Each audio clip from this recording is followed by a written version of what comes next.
single time, every single crime, every single lie, early life, every single hour, every single day, every single night, early life. I know it's hard to believe it's the whole forest, not one tree, and it's every branch and leaf. They're born to deceive, but I'm telling you the truth. It's not just one or two, it's every single Jew. They all hate you, and it really breaks my heart. But their lies are off the charts, and they only bring us harm. You gotta get smart. So if you want to be safe and don't want to get replaced, it's best you start being based, or you'll get erased. Every single time, every single crime, every single lie, early life, every single hour, every single day, every single night, early life.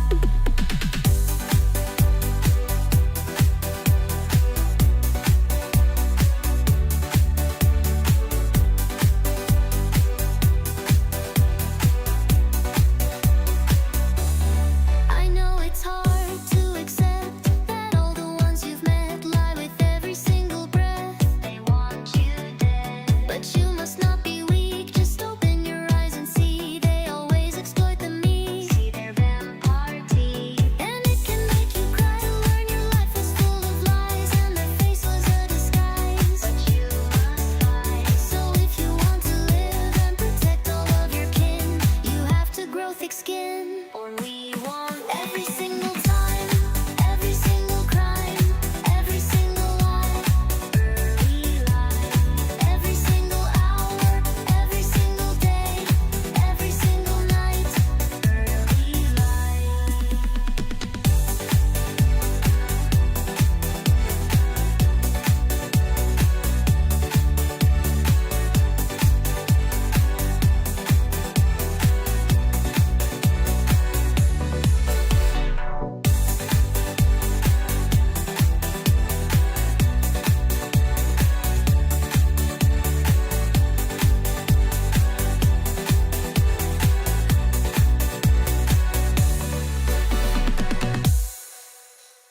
It's not my fault that I have to do this. You only pick on me because I'm Jewish. Stop being a jealous loser and go get a job. I can do what I want because I'm chosen by God.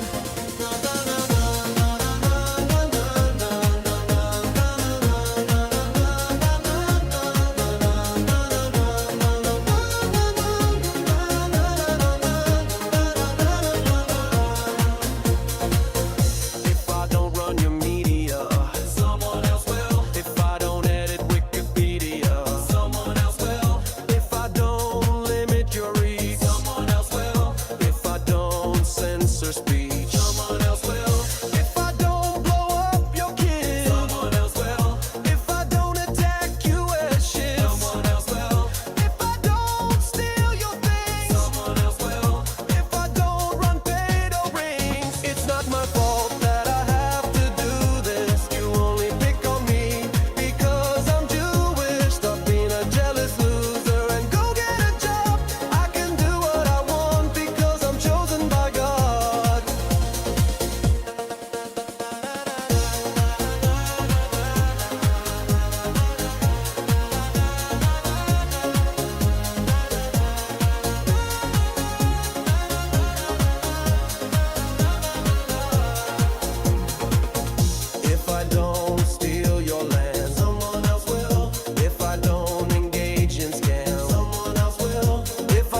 Happy Hannibal Day.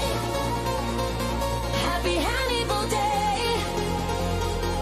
We blew our friends away and blamed Hamas today. Happy Hannibal Day. Happy Hannibal Day. We knew it was coming, but baby needed war drumming. Final 5 years of genocide, and still these pallies won't die. These terrorists are a big thorn in our side.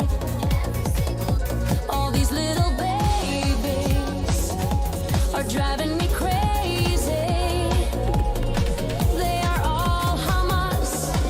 There are no maybes.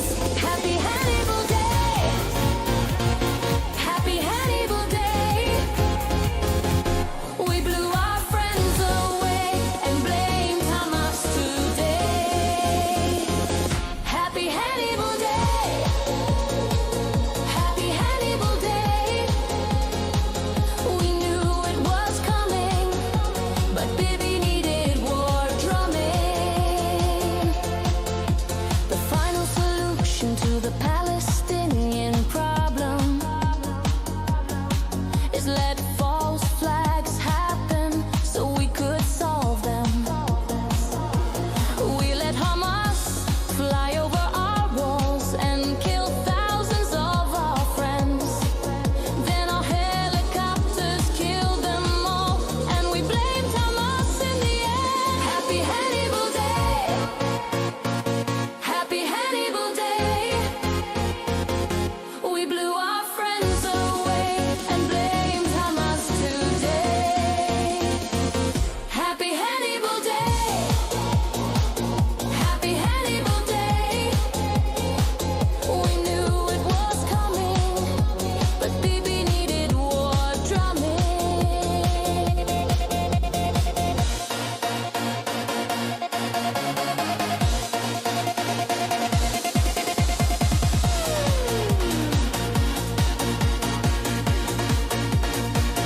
Happy Hannibal Day. Happy Hannibal Day. We blew our friends away and blamed Hamas today. Happy Hannibal Day. Happy Hannibal Day. We knew it was coming, but baby needed war drumming.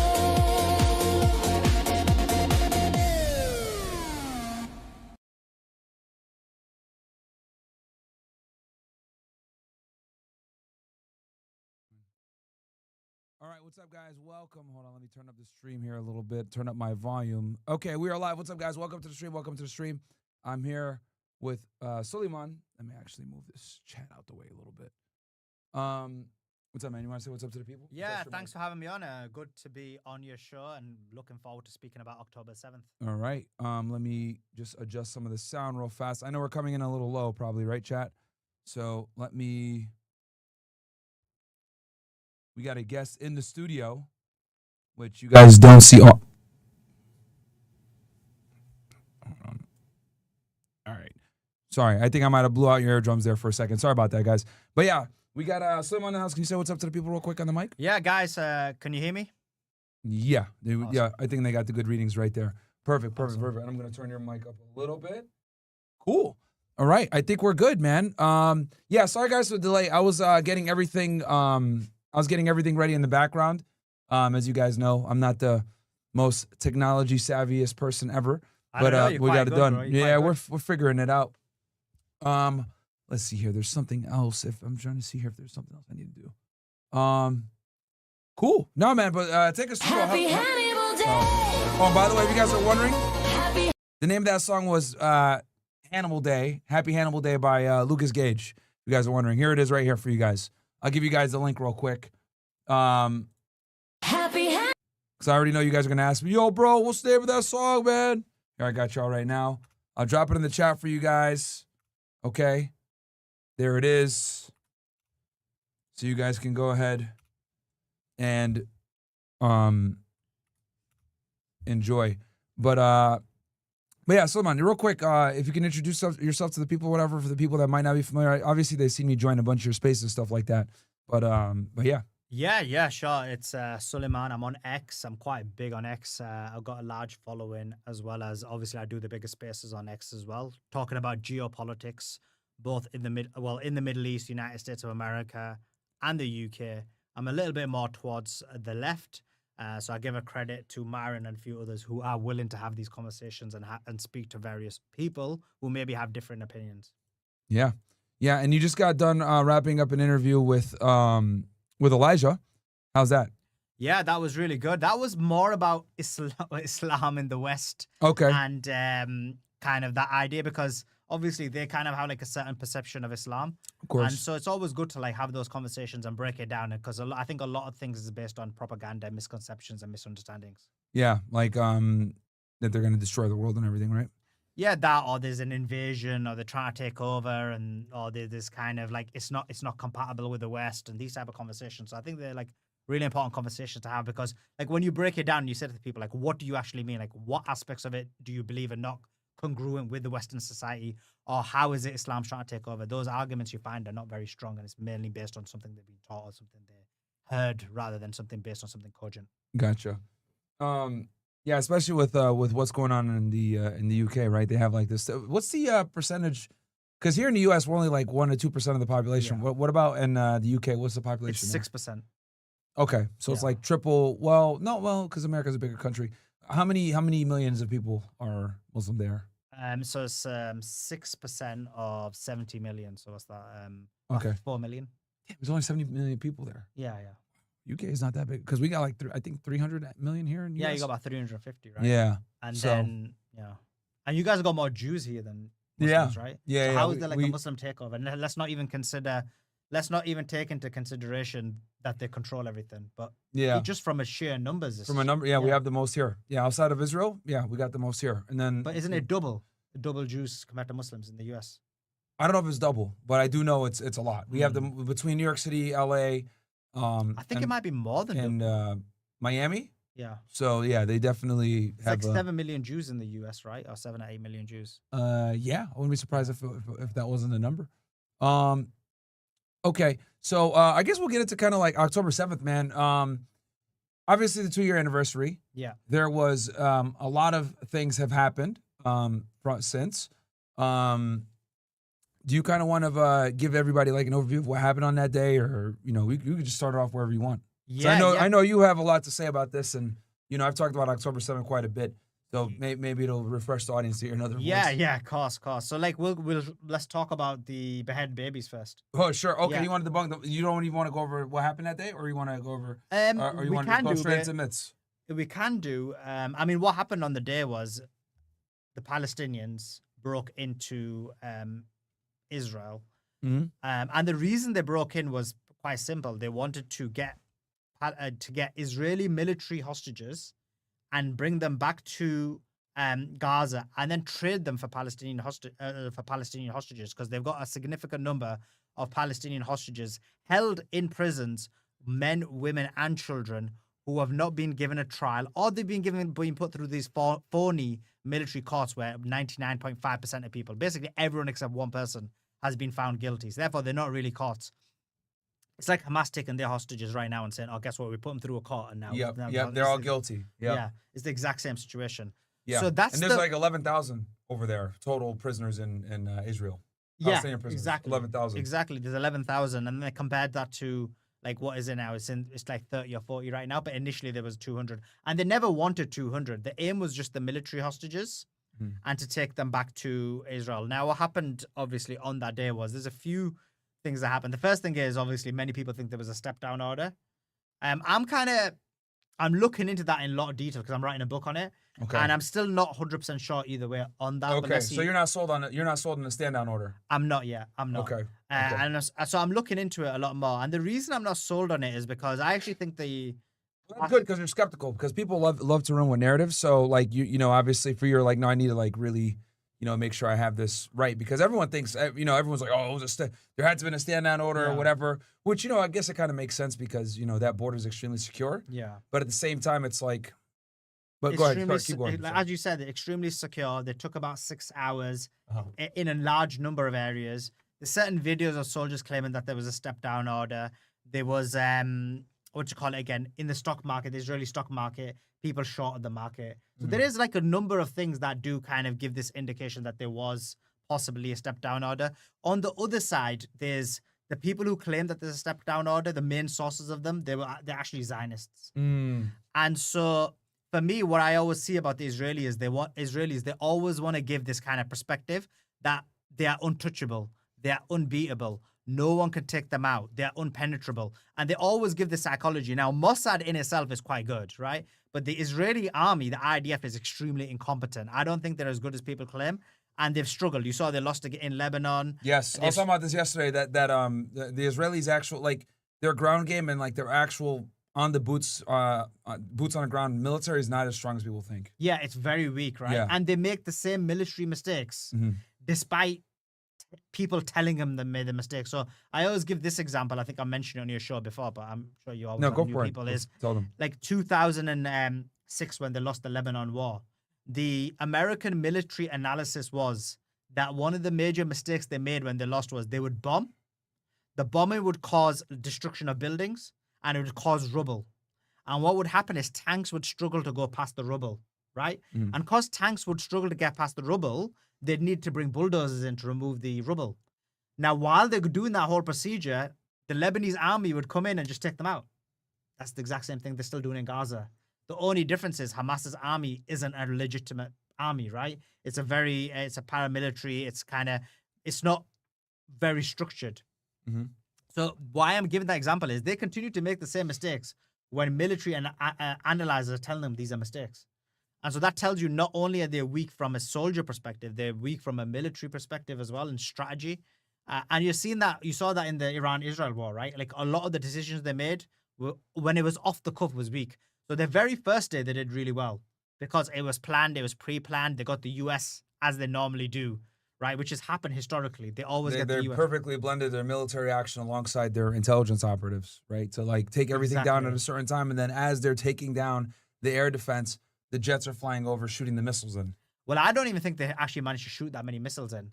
The vast majority of the attack on the first day was from inside Iran. Oh yes, The Mossad yes. Because they had built drones inside the country. Yeah, yes. they basically had a number of Mossad agents in, and so the biggest thing what made him succeed was Trump lying to the Iranians. I'll never forget they got attacked on a Thursday or Friday, and they're supposed to have negotiations on Sunday, bro. Exactly. So, cause they manipulate, and remember, this is America's done this. Remember, they did this in the 1968 war.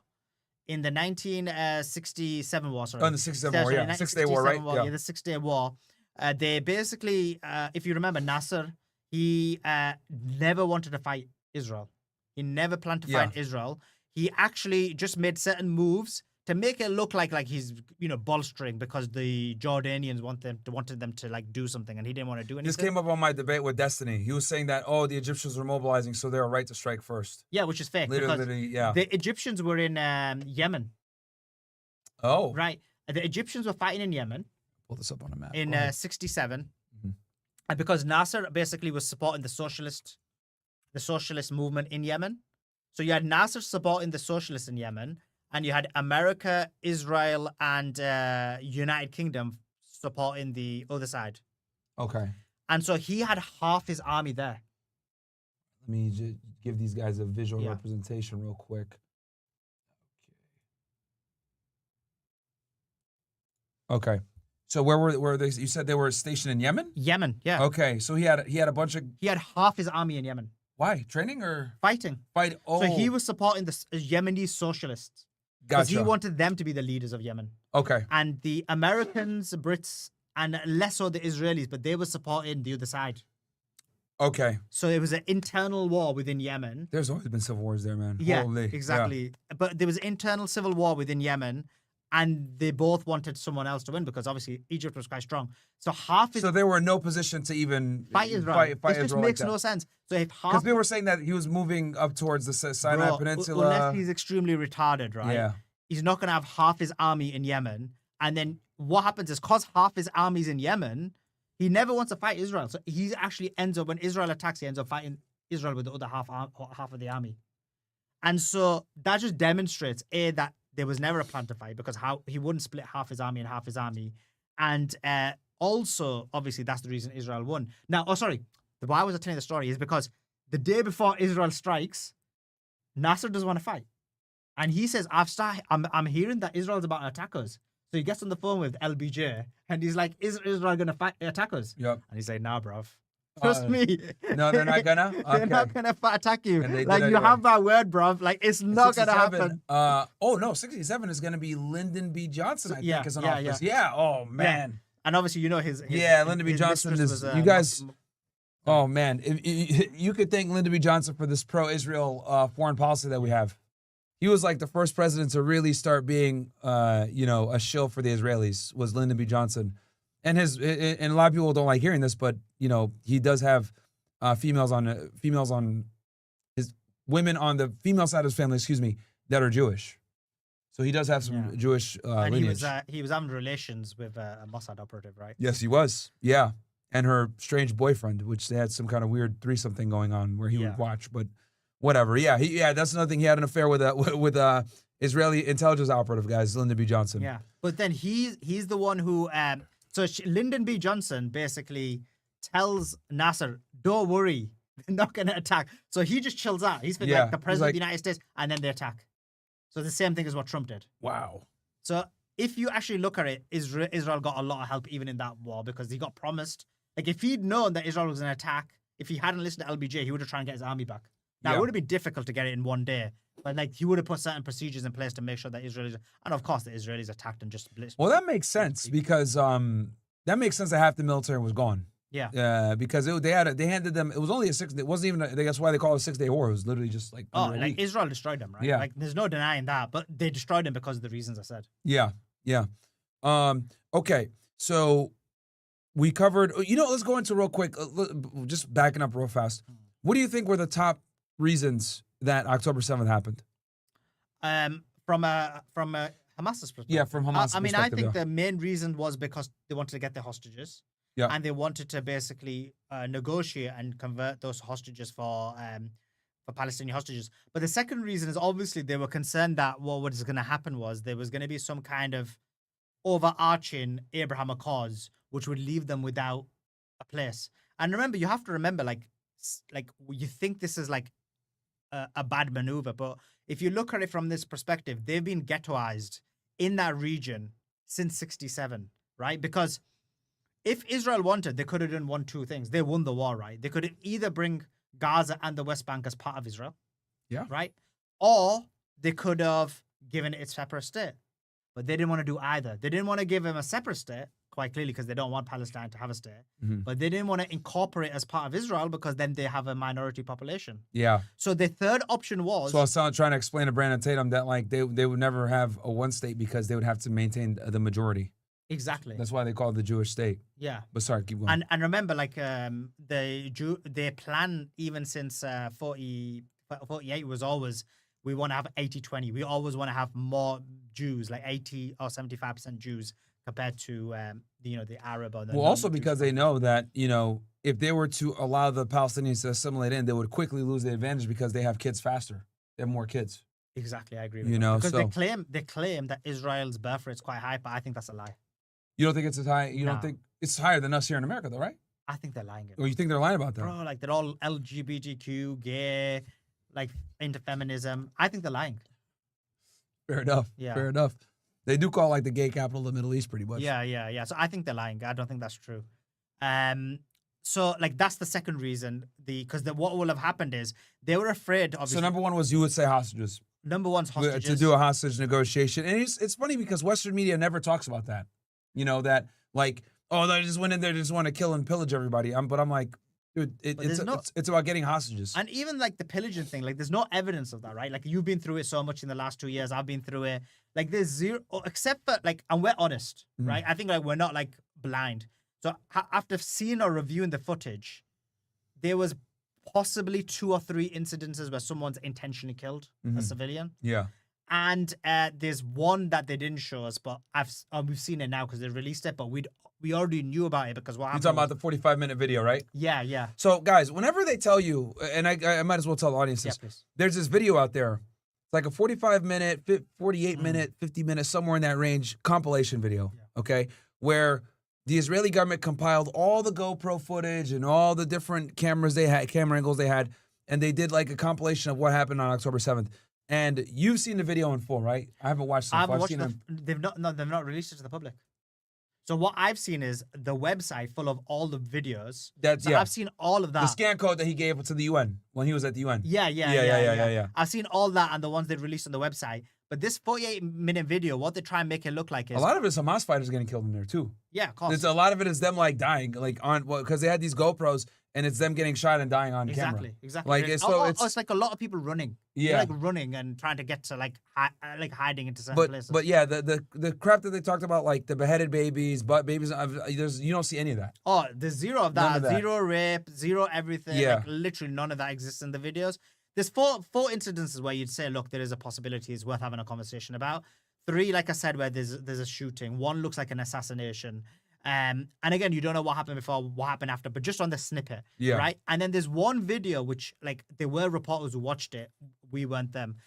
Owen Jones is one. Obviously, like, many people disagree with him, but the point is, he said, look, I've seen the video and I've seen the other footage, and there's only like one extra incident that you would say is like problematic. And it's this incident that they released about a month or 2 ago, which is that there's a father and 2 children. The father runs into like this shelter and then they throw like a grenade. I in the did see shelter. that one. Yeah, that So that- resurfaced again like earlier this month. Yeah, So or that's last month. So that's the only thing you'd say is extra, which is intentional killing, which is in the 48-minute video. Mm. So that's it, really.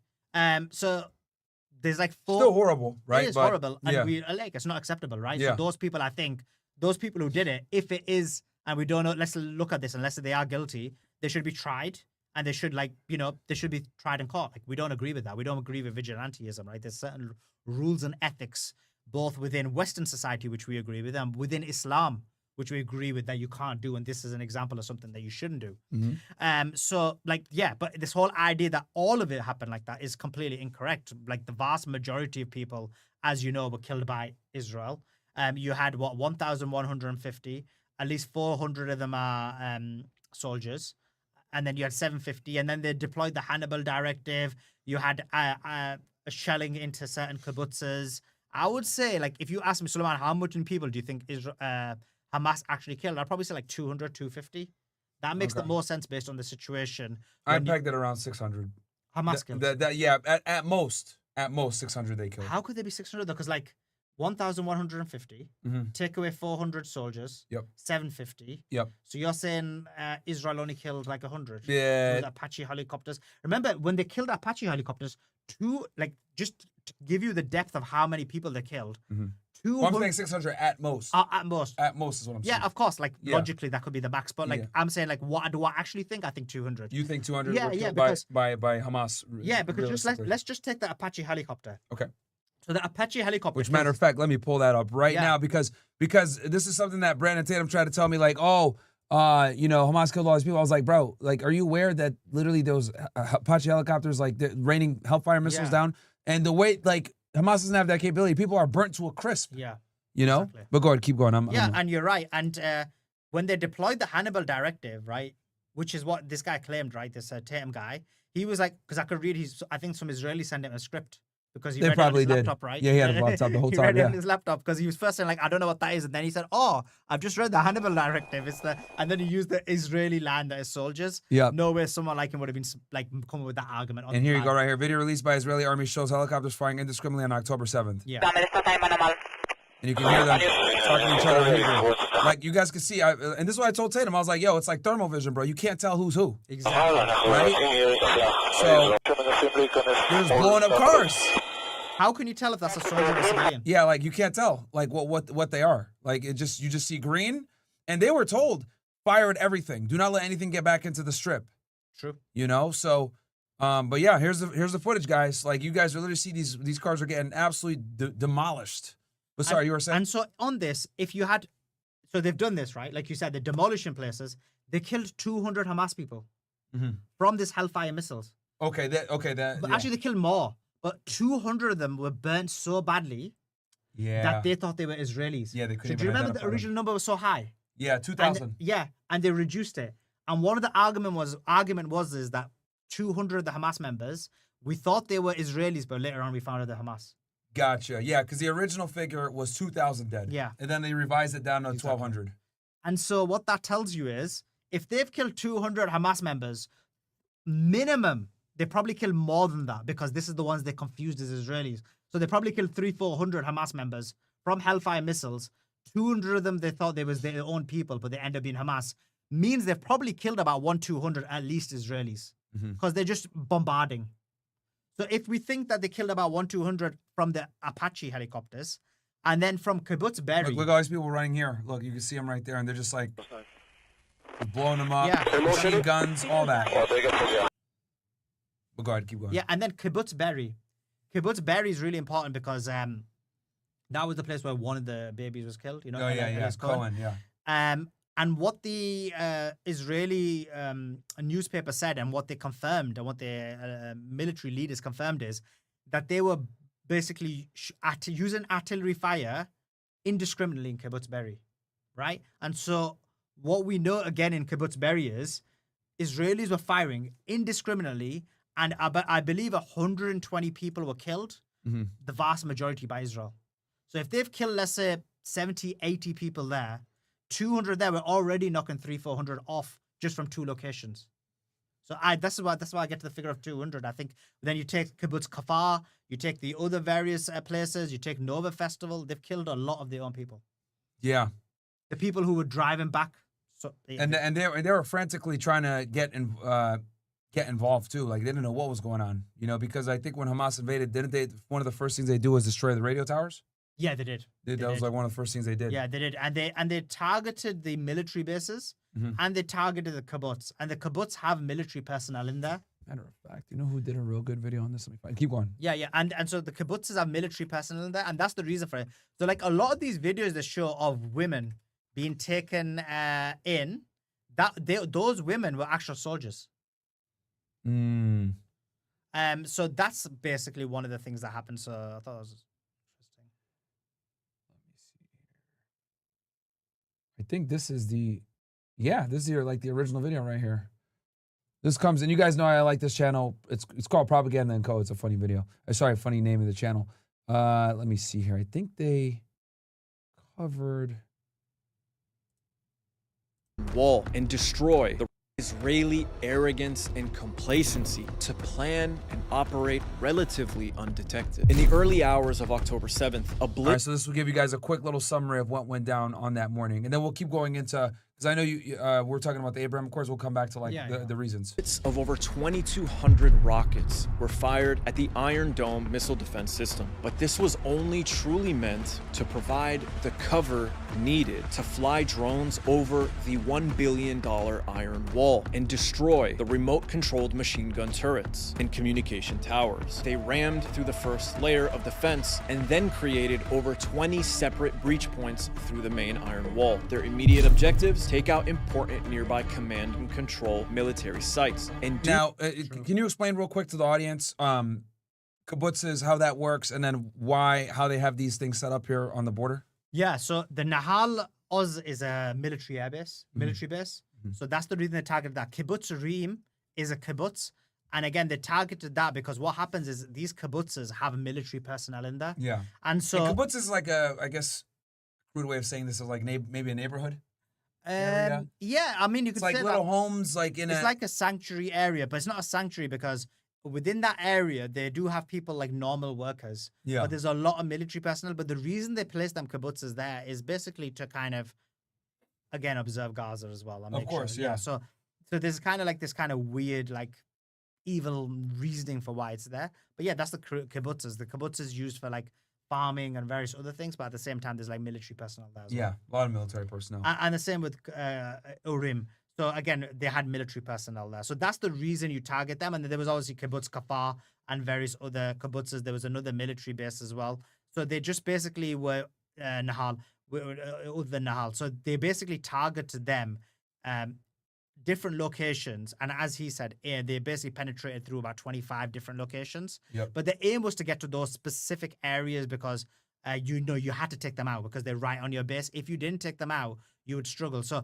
and funny enough, it was Kibbutz Reem, I think, where Hamas actually struggled to get in. Like there was a lot of back and forth, a lot of fire back and forth. Okay. So they did like a decent job in that kibbutz. It was actually the military Nahal base that they just completely took over very easily. Gotcha. Yeah, and they did this very early in the morning, so people were asleep or It's like you know, 6:30 a.m. Yeah, and it was right around Yom Kippur too, right? Yeah, it was. Yeah, Which is yeah, like yeah. one of their big holidays. Yeah, yeah. So as quickly as possible before the Israelis could respond. So they split into small divisions and raced to their targets. Speedboats raced across the ocean and onto the beaches of Zakim, while paragliders flew over the wall and landed in various areas. Guys on beat-up motorcycles and pickup trucks used homemade anti-tank missiles to take out $3 million Merkava tanks and $20 million Apache helicopters. They conquered Ra'im military base, an important That's communications the one you just mentioned, right? Yeah, they took it over quickly.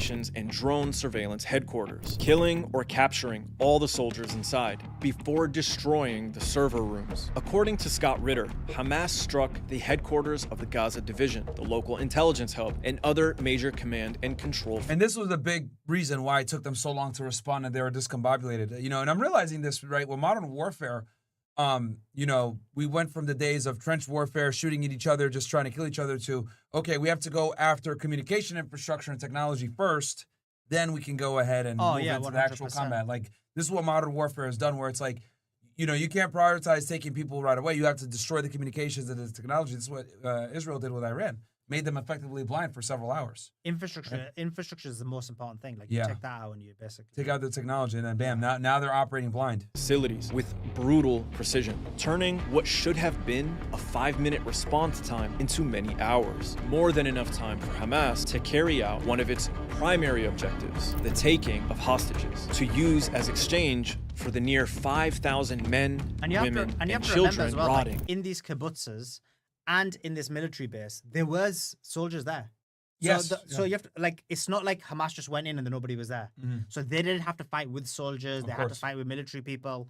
And so from the Israeli perspective, again, like, I know it doesn't take long for a helicopter to go from like Tel Aviv or from their different military bases to here. But at the same time, they already have those people stationed in. And so that kind of explains why there was a bit of a time lag as well. Yeah. Okay.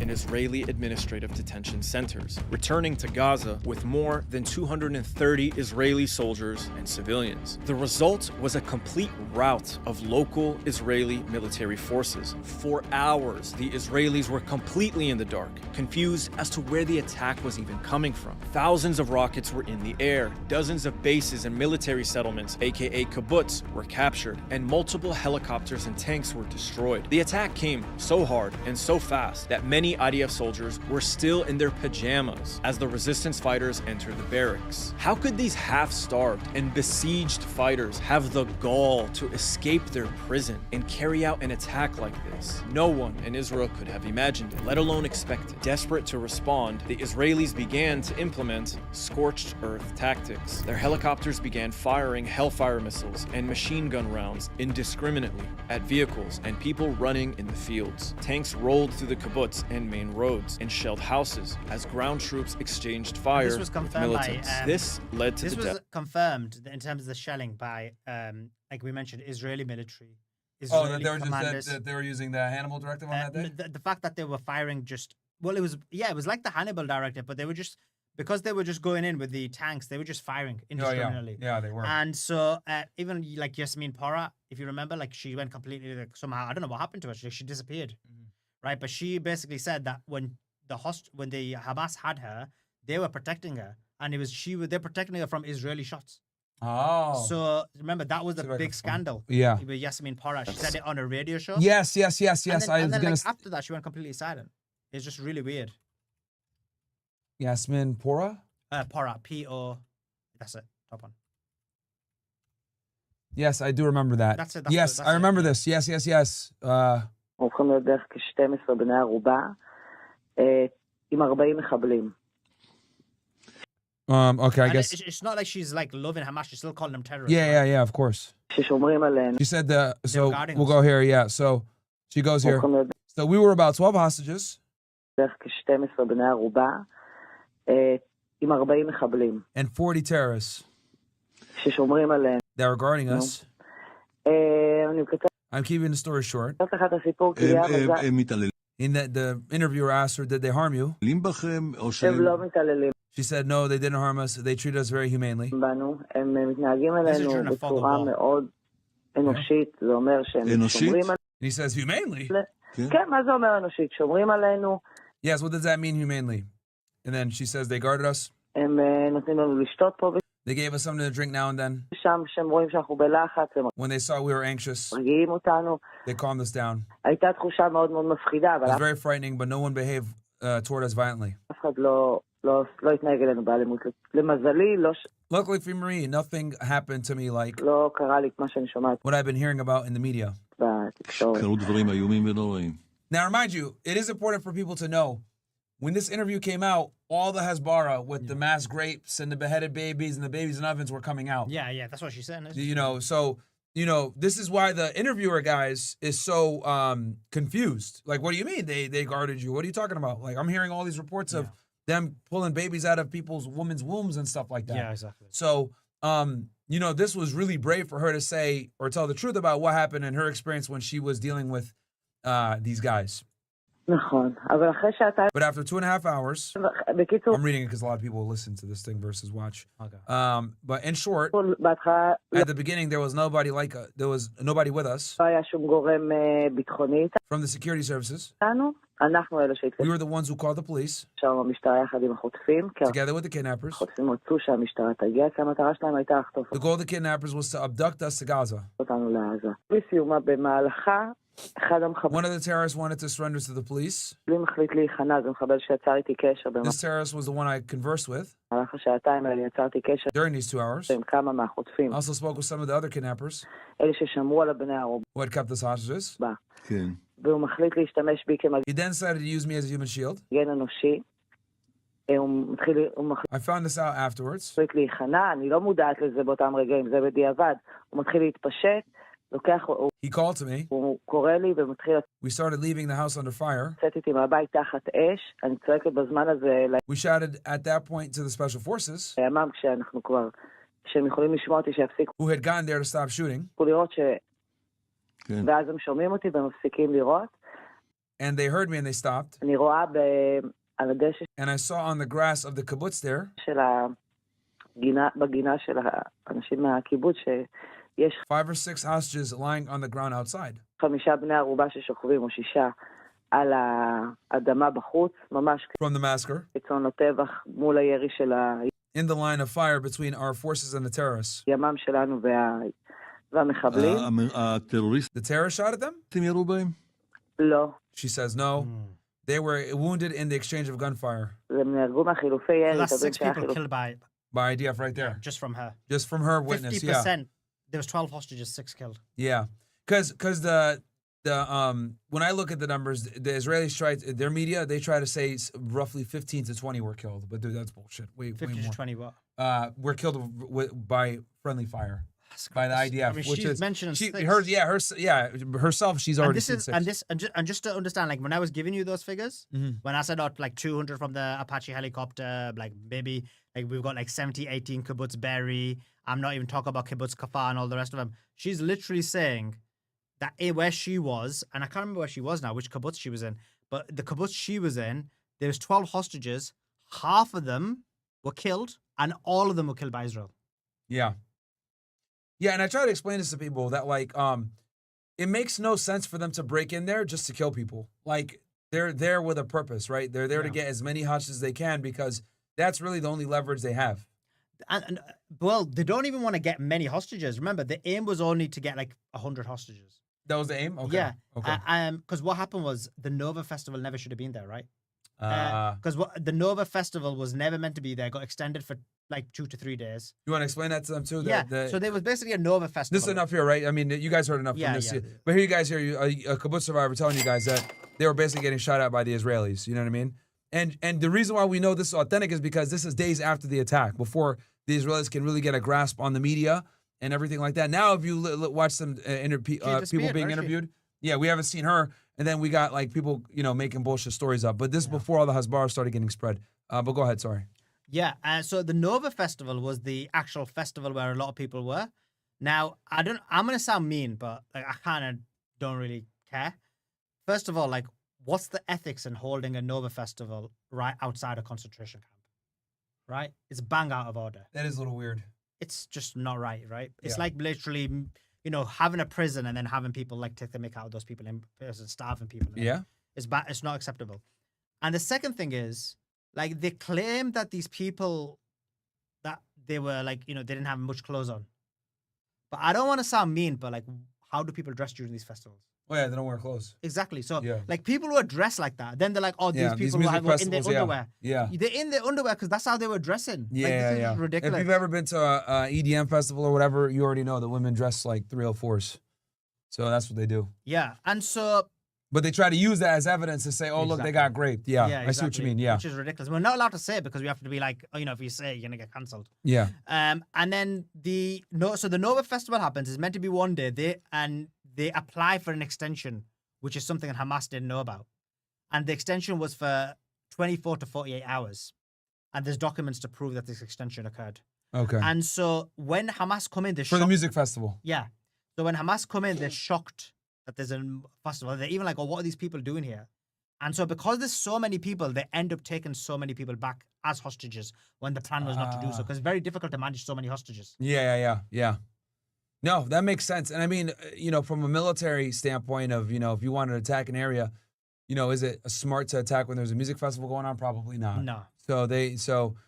Okay. Yeah, that makes sense. Because just exactly. I think you hit the nail on the head. From a military strategy perspective. If you're trying to go in and get out quickly, why the fuck would you do it in the middle of a music festival? Exactly. Because think about it logically. You can't control the area, right? Mm-hmm. You've got a large, expansive area. Mm-hmm. People throughout, scattered.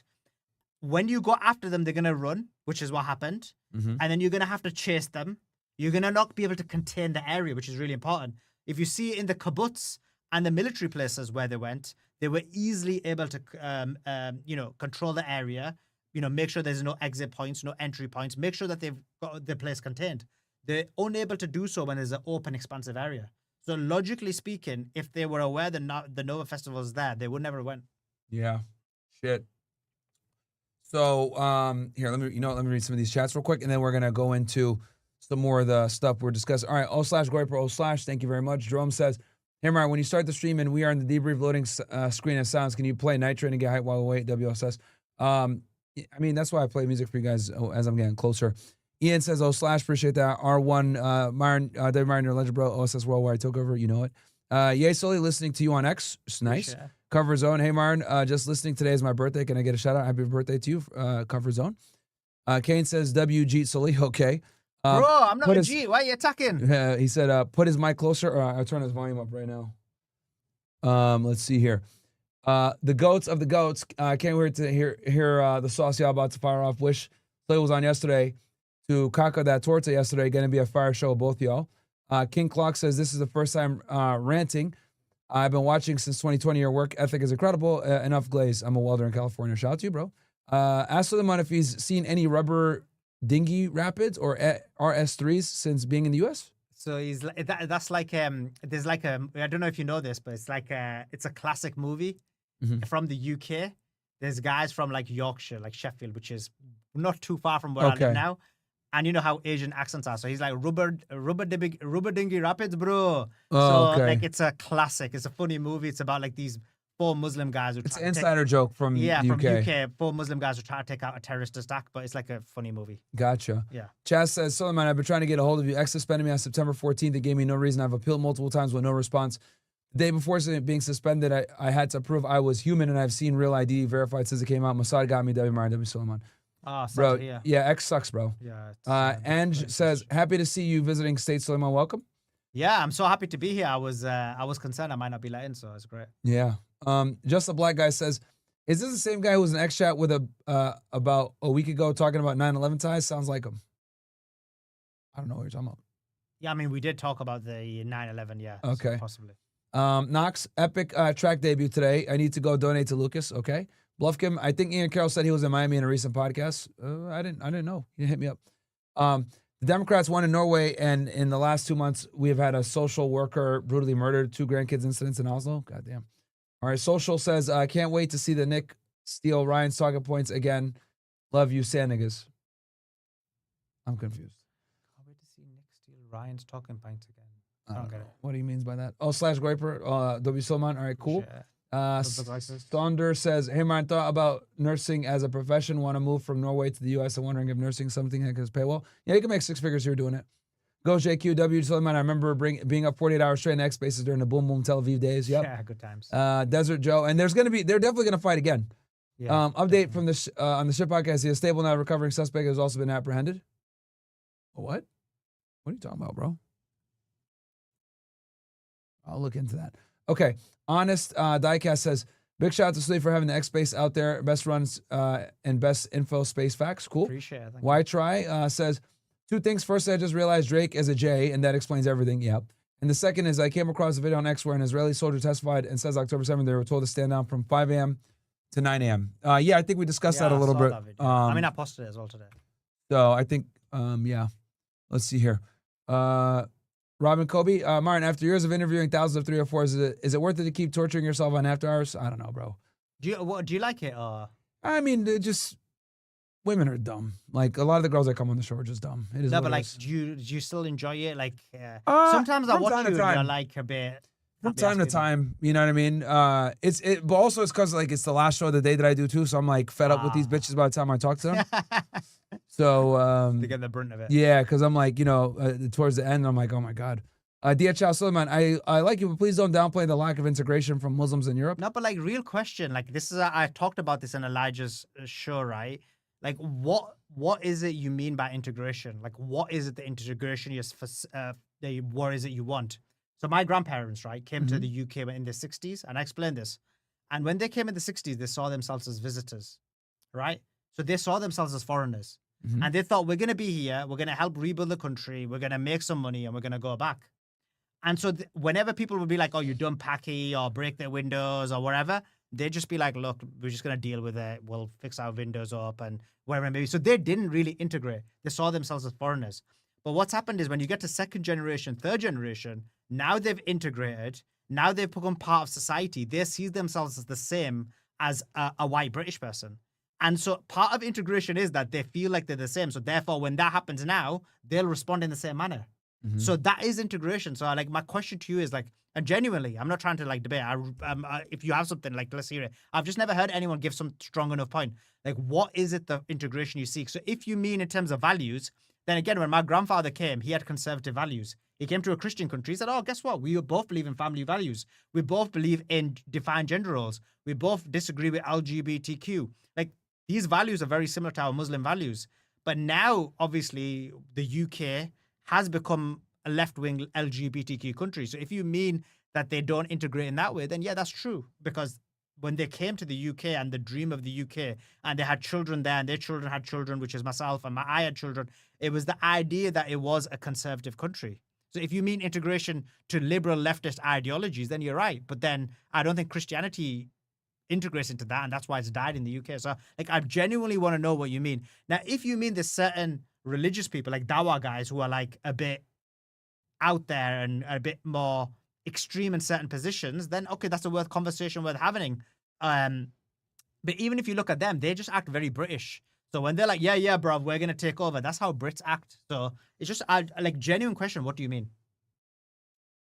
I got here. James says, I'm not out of shape, but I just started hitting the gym. Again, I'm 6'3", 170 pounds, so start taking creatine to increase gains, and sometimes when I'm short. You just got to get calories in, bro. 170 pounds of 6'3" is, you're a skinny cunt, man. Al Boyce, what's Sully's take on the future Iranian war and what to expect? We'll cover that. Hey, I got a future soldier in my hands, played early life for my 3-year-old son. He started dancing. Okay. Sulaiman, I like, okay, we got that one already. Yeah. And then also, yeah, guys, as you guys know, the Shift Podcast, who shows a lot of support and love, he was out doing some debates, man. He got stabbed in the back by some crazy bastard, man. Oops. So prayers go out to him and his family. For those of you that are watching on Rumble, he gives a lot of you brokies subs, so you guys should, obviously, number one, thank him, and then two, pray that he ends up okay, because he was out, I guess, doing debates or whatever, and someone stabbed him in the back several times. So, obviously, I wish him a speedy recovery. It seems here that he lost a lot of blood, but he's going to be okay. So that's really good news. Condolences and prayers go out to him and his family, and I hope he has a speedy recovery. But I'm glad that he's all right, and he'll be okay. Going back to what we were saying before, we were talking about the kibbutzes, and so they came in and they attacked the radio towers, got rid of them there. Okay. We talked about one of the main reasons why they came in was to get the hostages. That was the main reason. That was their main objective. They wanted to take 100. I didn't know that. I didn't know what their preconceived, amount of people they want to take. So they ended up taking up, 250 almost, right? Yeah. Which, you think about it logically, they just don't have the capability to take those people and to look after them and to keep them as hostage. It's a large number of people, 250. It is. It was unexpected. The Nova Festival really did throw a wrench in the situation. Okay. So what other reasons do you think caused October 7th? I mean, I'd say those two are the main. Obviously, in terms of from a personal perspective, Hostages and occupation. Yeah. I mean, from a personal perspective, you think about it from a psychology of somebody who's in Palestine. We explained earlier in the early in the show, the idea that first of all, how they intentionally kept them in a ghetto, how they never wanted to give them citizenship, both within Israel as a separate nation. These people were terrorized. They were kept in a concentration camp. They were put on a calorie diet, which means that whatever the number of calories is, you were given for an adult is what 1,000. You're the expert on this. What is it? 1,500. That's what. Yeah, I mean, they gave him a diet, is what they call it. Yeah, they gave him a diet. Yeah, which is crazy because people say that they're not occupied, but it's bro, they literally control the food and water going in. Exactly, and they control the land, sea, and air, and so. Just think power about everything. Yeah, and then they'd regularly bomb, they'd regularly destroy, like the El Shifa hospital. If you Dr. Mads Gilbert, he was in there in 2015, and they basically bombed it, and he thought they're all gonna die. And he's from Norway. So the point being, the regular bombing of hospitals, regular bombing of people, kept us hostages, and so. The idea is that, look, this is an opportunity to break out. When you break out against your captor, you are going to act aggressive. Actually, when I look at the actions of October the 7th, and I look at the psychology of a person, just think about it. If someone like yourself, right? If you're put in that situation and then you have to face your captor, how would you act? This is your chance to accept. They're going to go crazy, yeah? Yeah, you're going to go crazy. Some people will knock him out. Some people will kill him. Yeah. Some people will want to mutilate him. You'd be like, you abused me for this long. You murdered my brother. You murdered my sister. Yeah. You just, you basically have kept my father in 20 years as hostage and raped him in Israeli prisons. Now you're in front of me. I would say they've acted very calmly on October 7th when you take all of that into context. Yeah. Except for I think that's something that people aren't aware of is because Zionists always like to start the argument on October 7th, but they never talk about what led to October 7th, right? The occupation, these Hamas fighters, they were kids at one point, right? What ended up happening? A lot of times they get radicalized because a family member was killed or somebody was taken and put in prison without charge or someone in their family. Any of these guys, I guarantee you, if you ask them, why did you join up in the resistance? They'll tell you, oh yeah, because this happened to my family member, this person happened here. And it's just a very sucky situation because the Israelis don't want to give them any type of sovereignty or, self-determination, this is what ends up happening. And then they expect them to sit there and just be occupied in their open-air prison and just take it. And then they've seen in the West Bank, right, where there isn't any resistance. They're losing all the West Bank. They're losing all their homes. And it's just happening in a slightly slower process. Yeah. Well, actually, compared to Gaza. It's nuts that, some dude from Brooklyn, yeah. right? Harvey from fucking Brooklyn can go to the West Bank. Harvey Stein. Harvey Weinstein. Can literally go to the West Bank and take land and take a home there from someone that was born in, from the land. Isn't that nuts? Yeah, it's mental. And someone who's Palestinian, who's born there, who can show their heritage for the last 2, 3, 4 generations is not allowed back in the country. Yeah, that's, and that's what's going on, chat. I don't think people understand, the ridiculous amount of oppression that these people are dealing with. It's not like this hate just came out of nowhere and there's this vacuum. Now, obviously it sucks because obviously it leads to inevitable violence, but I always find it interesting how the pro-Zionists always start the conflict on October 7th. They never start it with what led to that. What, they never talk about what, they never talk about the Abraham Accords. They never talk about the Al-Aqsa Mosque. That's another thing. No one talks about the theological side as well, which the operation was called the Al-Aqsa Flood, but it never gets talked about in Western media. Yeah. Well, it's funny, Dinesh D'Souza was talking about this on a couple, because what happened was Dinesh D'Souza, obviously I do prep for like certain shows, right? As I did for this one. And like Dinesh D'Souza was doing a couple of interviews, promoting his October 7th book thing. Obviously, when does it come out? It's out now? It's out now, yeah. Okay. What's the name of it? It's called Dragon something. Oh, yes, I saw a promo for it. Yeah. And what it is, obviously, he didn't make these points on Elijah's show because Elijah was a bit aggressive towards him and was like kind of debating him where he didn't have that in previous ones.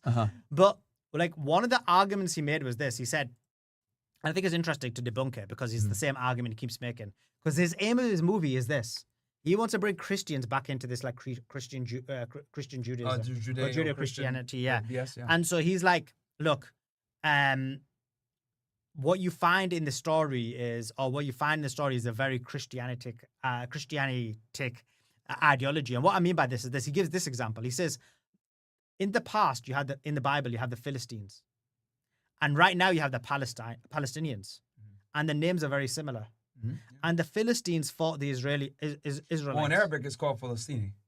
That's what you call them in Arabic. Yeah. And so in the Bible, the Philistines fought the Israelites. And they tried to ridicule them. And they tried to ridicule Samson. And they made him dance around when they took him as a hostage. And the Philistines did that. And the Palestinians did that. And you can see what's the similarity. The similarity is in the name. That's his argument. And so he's like, you're seeing this biblical story being reincarnated again right now, where the Palestinians are the bad guys. But what's interesting is actually the same story works against him. Because who were the Philistines? They were Europeans. Okay. And so what he's saying is, in that movie, he's saying the Philistines were our enemies, the Europeans, and they'll always be our enemies. I didn't see the movie, but you watched it, I'm guessing? No, I just watched his interview. Okay, the interview about it. Okay. And so he says the Philistines are Europeans, and they say the Philistines are going to be our enemies forever, which is basically saying the Europeans are going to be our enemy. So if somebody actually understands it, he's literally saying like, what that story tells you is the Europeans are going to be our enemies forever, which is whites or Christians. And the second part of the story is the guy who is being ridiculed is Samson. Okay. What's the Samson option? Well, yeah, destroying everything. But actually, more specifically, destroying European countries. Yeah. Destroying America and European countries is destroying their allies. Because they said the allies didn't work hard enough to save them, and therefore we're going to bomb London, we're going to bomb Paris, we're going to bomb Brussels, we're going to bomb New York, we're going to bomb LA. And so it links to this whole Philistine thing, which actually is hatreds of whites and Christians. Interesting. Even though he's trying to use that story to bring them on. Yeah, I'm not too familiar with that stuff. Just because you brought the theology up, so I thought. Yeah. No, I know. Yeah. Of course.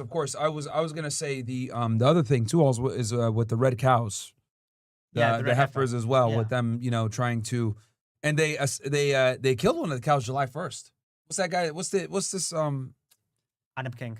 Adam King. He went on Timcast. Yeah. And he said, I was in Israel and we sacrificed the cow like as like a test run. I was like, what the fuck? No, and he brought the ashes to the studio. No, wasn't he claiming that they lied to everybody and said it was a test run, but it was the real legitimate thing?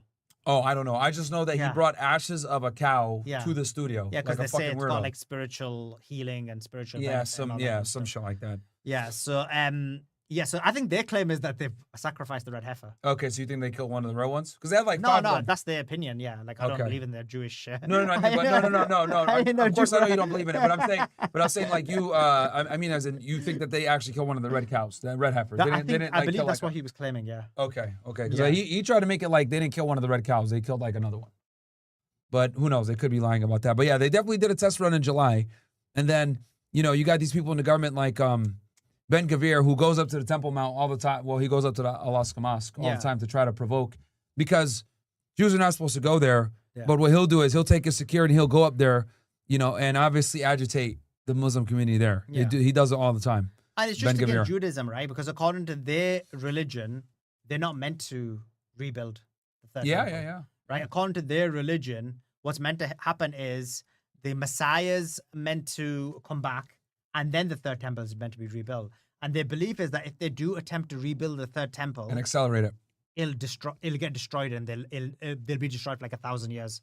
So they won't get the eschatological third temple if they do it themselves. Yeah. So they're actually going against their own belief system by doing it. Well, yeah, this why like the very religious Yeah. Acidic, I don't know if it's Acidic Yeah, or that's right, yeah. the Acidic ones are like, they're like pro Palestine. They're like, hey, Yeah. this is you're accelerating the problem, and this is not how we're supposed to Exactly. build a temple. They believe that if these guys rebuild the third temple, these guys will remain without a land for 1,000 years. Okay, so so the Orthodox guys believe if these Zionists keep doing this, that they're gonna be without a land for another Yeah. 1,000 years. Okay, that makes sense. Yeah, because there's like they're like from Brooklyn, right? A lot of them from like. Some of them are from Brooklyn. Yeah, yeah, You like- have a lot of them in Israel, and in Israel they're oppressed. Oh, really? Yeah, They're in yeah. Israel too. Yeah. I wouldn't think they'd be there because doesn't that defeat the whole purpose of them being there? Yeah, I think it's just because they're in the land, but they don't believe there should be a state. So they should be desolate in the land, but they shouldn't be an Israeli state. Gotcha. And I see so- what you mean. And so in Israel, there's a large proportion of them. Some say like 10, 15, 20%. To the ones I speak to, they say the number's larger, but they don't show it because the Israelis try and basically harm them. Yeah. Israelis basically try and sterilize them. Israelis take the water supply off them. So because they get oppressed and abused by the Zionists, what they do is don't tell their real number. But these guys have a lot of children. They have like 8, 10 children each. Yeah. These are the ones that are actually like breeding like crazy, yeah, right? Yeah. So, yeah, because for those of you that are wondering, like when you're walking around in Brooklyn and stuff, and the guys have like the curls and they're wearing all the black and stuff like that. These very devout ones. A lot of these guys don't believe in Israel for religious purposes or whatever. Although here you have a mix, right? Because here you have the ones who dress up like that. We do. And they are Zionists. I went Yeah. to, in New York, I went to... We have a lot of secular ones here too. Yeah. Yeah. I went to New York. Oh, so you're talking about Miami or New York? Oh no, I was talking about Miami because you said here. sorry, But yeah, you yeah, mean New York? Go ahead, keep going. In New York, we went... when I went to New York, I went with some of my friends to the tunnels. Oh, You know what? Yeah. They let people go in those tunnels? Yeah. Not in, like we went to see them from the outside. Gotcha. Yeah. Okay. It was like, it was still open though. There were still lights on there. So they try and make it look like they shut down. But Oh, they had shit. all that... I thought they shut it down. No, they never shut it down. They made us think like they shut it down, but they're still doing it. But there was all these people dressed like that. Mhm. And guess what? It's New York. They had their own police. They Yeah, had their they do own... have their own security force. Yeah. They had their own fire brigade. They had their own security service. And then they had the normal police. And this was when there was no threats whatsoever. So this is the level of spending that goes on towards the Jewish community compared to anyone else. Mhm. And then they have their own kind of police force. They have their own legal system. So they always complain about these things about Muslims. But in reality, these guys are doing it. Oh yeah. No, they have their own like completely owned communities. No one else lives there. Completely isolated.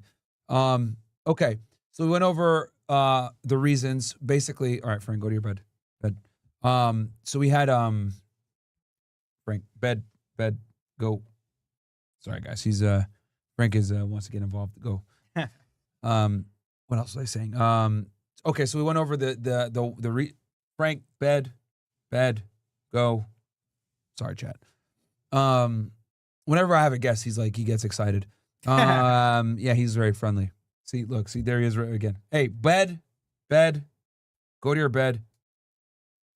I need a haram police. I need a haram police to protect me. Yeah, man. I'm Okay. beneath now. What else was I gonna say? We covered the what and the whys. Anything else you wanted to say? I guess as far as we can start debunking the lies now. Yeah. Because we went over. So basically, October 7th happens. They go in. The goal is to get hostages. Obviously, fight back against the occupation. They want to get 100. They ended up getting like double that. Yeah. Obviously, as Israel's responding, they're shooting indiscriminately into the kibbutzes with tanks, Apache helicopters. They just see thermal vision. They're seeing things, with the green thermal vision. They're shooting at everybody. We do know now that Yoav Golan did admit that the Hannibal Directive was activated on that day. Actually, as a matter of fact, he says it in an interview even. Yeah, he does. Here, he says it that in some place it wasn't activated and that was a problem. I'll show you guys real fast here. They ask him straight up, was the order to use a Hannibal was the order given to use a Hannibal Directive? I think tactically in some place it was, in other places it was not, and that is a problem. So even there you go. This was the defense minister at the time. Yeah. This guy's the equivalent to like Arpit Hegseth chat, right? He was the guy that ran the military on October 7th. So the order came down. Hey, shoot at everybody. Don't let anybody get back into Gaza, because they knew what was going to happen, and they knew that, you know, whenever they have hostages, it puts them in a very bad spot. Speaking of hostages, because I was debating this one idiot in front of the club the other day, and he mentioned the Bibas family. Can you talk about the Bibas family? I know you did a deep dive into that. And for the people that don't know the Bibas, here, I'll pull them up while Sully talks about this. Yeah, the Bibas family is Israel killed them, right? So what happened was That's a controversial take. Well, according to what they say. okay. But yeah, the Bibas family, they Here we go. were And they're notable because the red hair. yeah, exactly. And just because the image, because they had the video of them. But they were basically taken to Israel. If you remember, the father basically comes out on a video many times and says, look, you keep bombing us, and we like almost died so many times. And then what happens is Israel actually bombs and kills the Bibas family. And what Israel did was they lied initially, and they said, oh, Hamas has killed the Bibas family, I believe on October the 7th. I can't remember what the lie was now. But So we were saying when the father said, Israel, you guys are bombing, like he made a video with Hamas while under captivity? Yeah. And he told them this? Yeah. Okay. Yeah. Now, what's your response to people that might say, oh, well, Hamas told him to say that as propaganda or under Well, duress? this is possible logically, right? Of course, yeah. It's possible. But just think about it from a rational perspective. So, like, we're being quite rational. We're saying it's possible. Like, hostages can be forced to say something. At the same time, Israel were bombing indiscriminately. They were. How do they know that there's an Israeli hostage there or not? They clearly do not. And so the idea that it happened is quite high. Furthermore, the other hostage, what's her name again? Not Mia Shem, who got raped by the by the Zionists, but the what's the other one? The other one, anyway, the one who's they put a Nima something. Anyway, she literally said, oh, I got hit, and they were like, oh my God, she got hit by Hamas. You know, when she came back, and she said, no, I got hit by the Israelis, in terms of when they bombed, the collateral of the building would hit me. Oh, okay. And so then they basically shut that down. Yeah. But so that's confirmed. Like, hostages were basically hit and attacked by Israel when they were bombing, because they did it indiscriminately. So logically, it makes sense that it was happening, and they probably thought, let's take an opportunity, let's get him on video to say it, and then he said it. And then what happens is Israel then kills him. And so then Hamas releases and says, look, you've killed him. And actually, the father comes out and says, you killed my children. Because if I remember right now, the father comes out and literally says, you've killed my children in this bombing. Yeah, and I mean, you know, whenever I debate the Zionists on this, I tell them, like, what is their incentive to kill hostages? It's absolutely stupid for them to kill. There's no sense. Like, that's the only leverage they have is to keep them alive, and because obviously they're going to be worth more alive, right? So if you want to go ahead and say these guys are the most evil people ever, fine, no problem. But let's be pragmatic here. Yeah. Why would they relinquish the only leverage they have? True. You know, and kill the hostages? Makes no sense. So I think if anything, a lot of these hostages that were killed by either being starved or bombed by Israel, since Israel was literally a blockade in the area and bombing the hell out of the area as well. Where you know, because I'm assuming they have to move these hostages around a lot. They were moving them around, right? So one day they might be in a building and above ground where they're susceptible. Another day they might be in the tunnels. Another day they might be in another building. So, you know, they don't know, as much as Israel says, oh yeah, we notify everybody with the leaflets or whatever, and they're gonna get bombed when they're gonna get bombed. They still don't know when a lot of these attacks are gonna come. Right? Oh, they don't. And the thing is, when a lot of the attacks occur, as you know, remember when I did your show, I think it was one of the first few times. Yeah. It was when I was debating Destiny on your show. And what happened was they told people to go to Rafah, if you remember. Yeah. And then they bombed that specific area in Rafah. Yeah. So they were just telling people to go to certain areas and then bombing them. And then bombing them anyway. You want to talk about, because this is another thing I get a lot with, the leaflets and, you know, people being notified and all this other bullshit. They get messages. You want to touch on that a little bit with the leaflets and the text messages and all this other stuff that Netanyahu always says. He goes on an interview and says, oh, we send out millions of text messages. We pass out thousands of leaflets. We airdrop it. We airdrop food. Do you want to kind of give the real deal? Yeah, of course. So first of all, it's ridiculous because I've just given the example of where they tell people to go to certain areas and then they bomb them. Now, in terms of when they send leaflets, right, a lot of times people can't trust those leaflets because what will happen is their concern is that, for example, if they were to go to a specific location, that location will be targeted. So, because what Israel's done is created a psychological operation where they'll bomb certain areas where they tell people to go. At the same time, they'll bomb their specific building. And so they're left in a quandary. And in reality, it's not really a warning. So, for example, if I said to Myron, look, Myron, any time you go to the green room, you're going to be safe. Right? You're going to think like, no problem, I'm going to go to the green room. Yeah. But if you're like, Myron, every time you go to the green room, you're going to be safe. And then I bomb the green room. Yeah.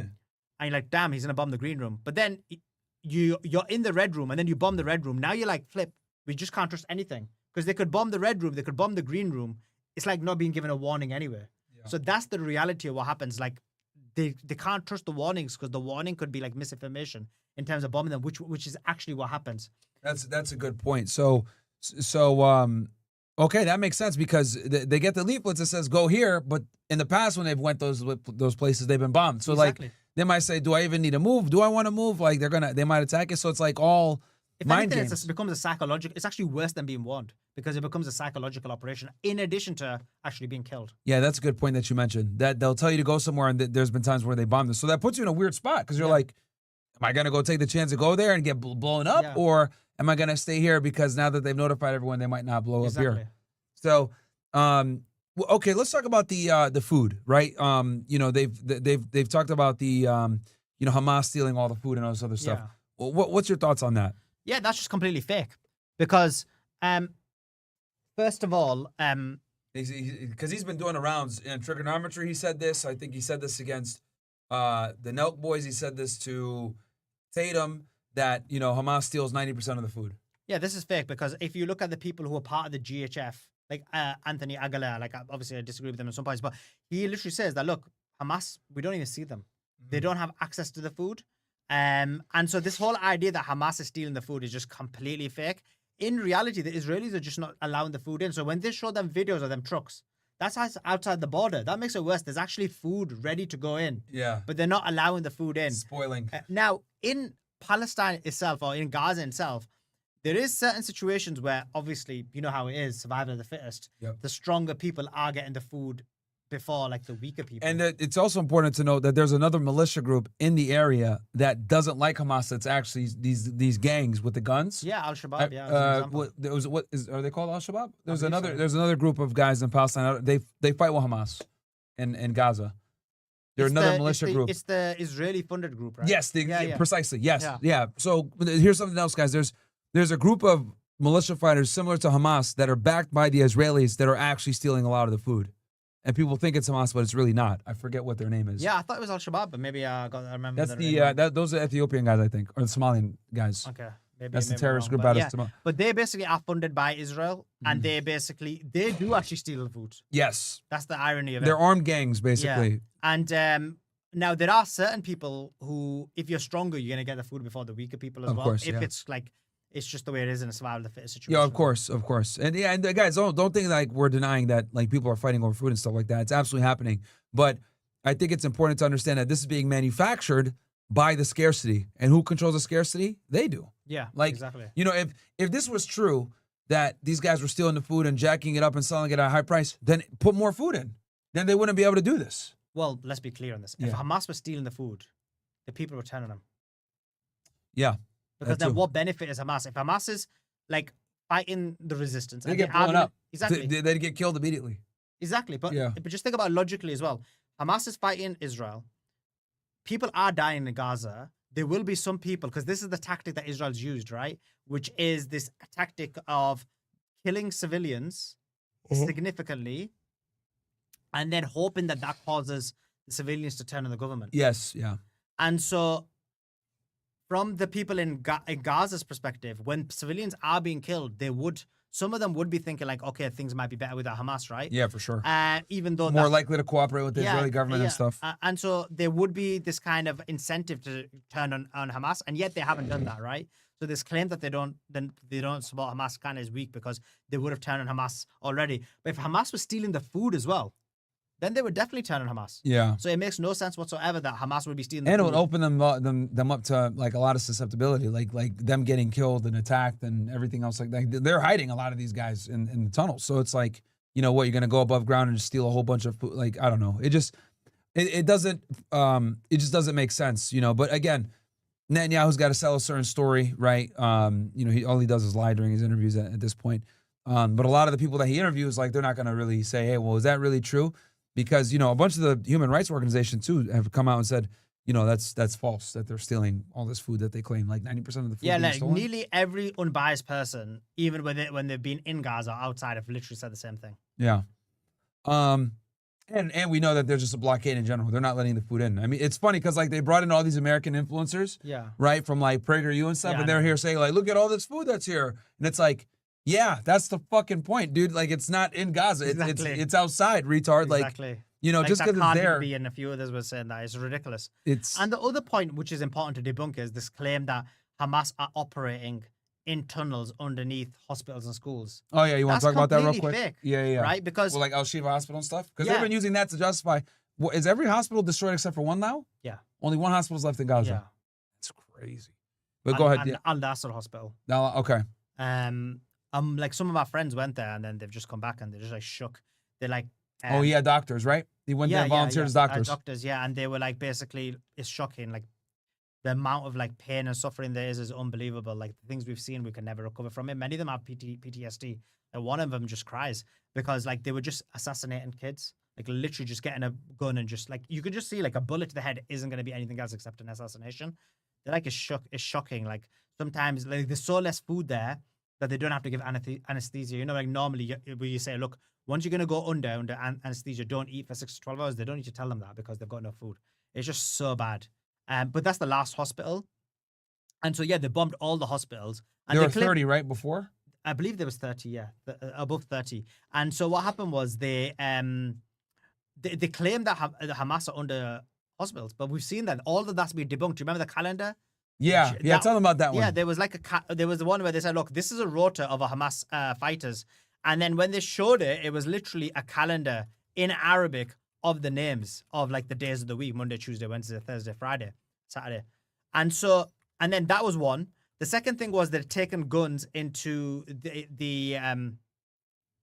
into the certain areas where there was magnetic areas or magnetic rooms where it wasn't possible that there would be weaponry in there.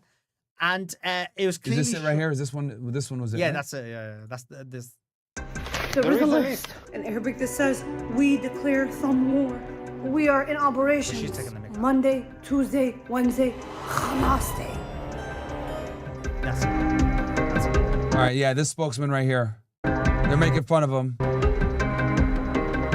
after showing viewers a weekly calendar as evidence to support Israel's claims of Al-Ransi Hospital in Palestine's Gaza as a Hamas base. This is a Guardian list where every terrorist writes his name and every terrorist has his own shift guarding the people that were here. Bro, that's crazy, man. It's literally a calendar with the days of the week written in Arabic, and they're making fun about this shit. But sorry, keep going. But yeah, this is like the bullshit that they do. And like the fact, they're like, oh, oops, we should have put that one out. This doesn't work. Yeah. And look, there's many genuine people who've been to Gaza who don't have any kind of allegiance to, like, they're not Palestinian, they're not Muslim, they're just Western people who've gone there. Like Dr. Mads Gilbert, he's a Norwegian guy, went to Palestine. Obviously, he's banned from Palestine now, but he goes there as a doctor, and he's been going there for many years. And he was there during this, since after October 7th. And he literally said, we never saw any Hamas member. We never saw any Hamas person there. And if there was, I would say it because I would disagree with it. Like there shouldn't be any kind of military person within the sanctuary of a hospital. So there's, and actually the only people who've been in hospitals pretending to be is Israelis, right? If you remember. So in reality, They went into hospitals dressed up. Yeah, exactly. Here, I'll show you guys this. I actually showed this to them before. But keep going. Yeah, so that's the only people who actually, when it comes to military personnel being in a hospital, the only time it was done was by Israelis. So like all of that is just fake news. That's it. Yeah, right here. Undercover Israeli forces infiltrate a hospital in the West Bank and kill 3 militants. Now, this is the West Bank, but they were doing this in Gaza as well. That coming up. And guys, they do operations, they do shit like this all the fucking time in Israel, bro. Studying. Because like I told you guys before, there's, you got Mizrahi Jews that are literally Arabs, right? Or some of them are even Palestinians because there's Israeli Palestinians as well. A new proposal for a truce in Gaza, but says its position of... Okay. But, I'm trying to think here. So we covered the myths, the mass. You want to talk about the mass grapes real quick? Debunk that one real quick. Yeah. So that one's so obviously they claim that there was mass grapes. Now, in reality, if you look at it, you mentioned about the GoPros. They say they've got all the GoPro footage. So why is it that when they've got all the GoPro footage, there's none of it has been shown? There's no videos of any form of rape.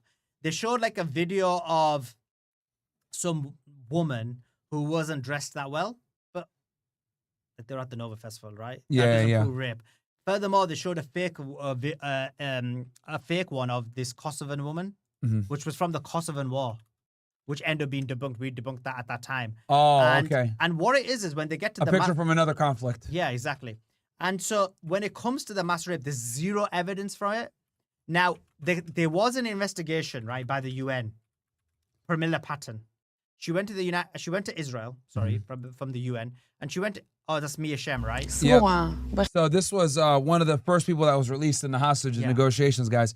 So I was closed in a dark room, not allowed to talk, not allowed to be seen, to be heard, hidden. חדר, חשוך, אסור לדבר, אסור שיראו אותך, שישמעו אותך. יש מחבל There's a terrorist looking at you 24/7, looking, raping you with his eyes. מסתכל עליך 24/7. מסתכל, אונס אותך עם העיניים. Is that how you felt? And she goes, obviously. ככה הרגשת? ברור. מבט רע. He had such a bad look. So, he was raping me with his eyes. Okay, bro. Okay. So what happened to her when she went back to Israel? You want to tell them that story? It's a funny story. Go ahead. Yeah. What happened when she got back to Israel? So when she went back to Israel, she was actually raped by her fitness instructor, who was an Israeli Jew. Bro. It's crazy. It's crazy. She was kidnapped by Hamas. They didn't rape her. They raped her with their eyes. She gets back to Israel, and then her personal trainer rapes her. And you know what Israelis say? They say she's got mental health problems. That's what she said. They're claiming that. Okay, so now she has mental health issues when she accuses an Israeli. Yeah. But before it's like, so what did they do to you? Oh, they raped you with your eyes. Oh my God, that's horrible. Exactly. I mean, you can tell this bitch is off her rocker. Look at her lips and shit, man. You could tell. Like she's not all the marbles aren't there. Okay, lights are on, but nobody's home. You know, like anyone that does this with their lips is like, what the fuck? So anyway, but go ahead. You were saying something? Yeah, I agree. And then so what is the claim for rape? Because there's zero evidence. It's this UN official who goes to Israel who investigates it. And then they pull out the big UN report. Now, if you look at the UN report, I agree with the findings. I don't agree with her conclusion. Because the conclusion doesn't match the findings. So, and by the way, when she's doing the investigation, the reason she does the investigation is because an Israeli, her name is Ruth Kadari. She worked with Pramila Patten. Okay. And so she gets her to. And who are these people? Real quick. So the Pramila Patten is the head of the sexual violence in the UN. Okay. And Ruth Hadari is an Israeli Jew who used to be part of the UN. Okay. Now is no longer part of the UN, is friends with Pramila Patten, tells her to go to Israel, kind of directs her on what to do. And she's been activated by Israel and has been put, and by the Israeli Foreign Ministry, to speak about rape in Israel and to propagate it through various projects. Like she did the Dina project, where she talked about the mass rape in Israel. And then she brings all of her connections, which Pramila Patten and her connection to the UN, to make these false claims of rape. So it's basically an Israeli asset paid by the Israeli government that essentially gets the UN to come and do this investigation.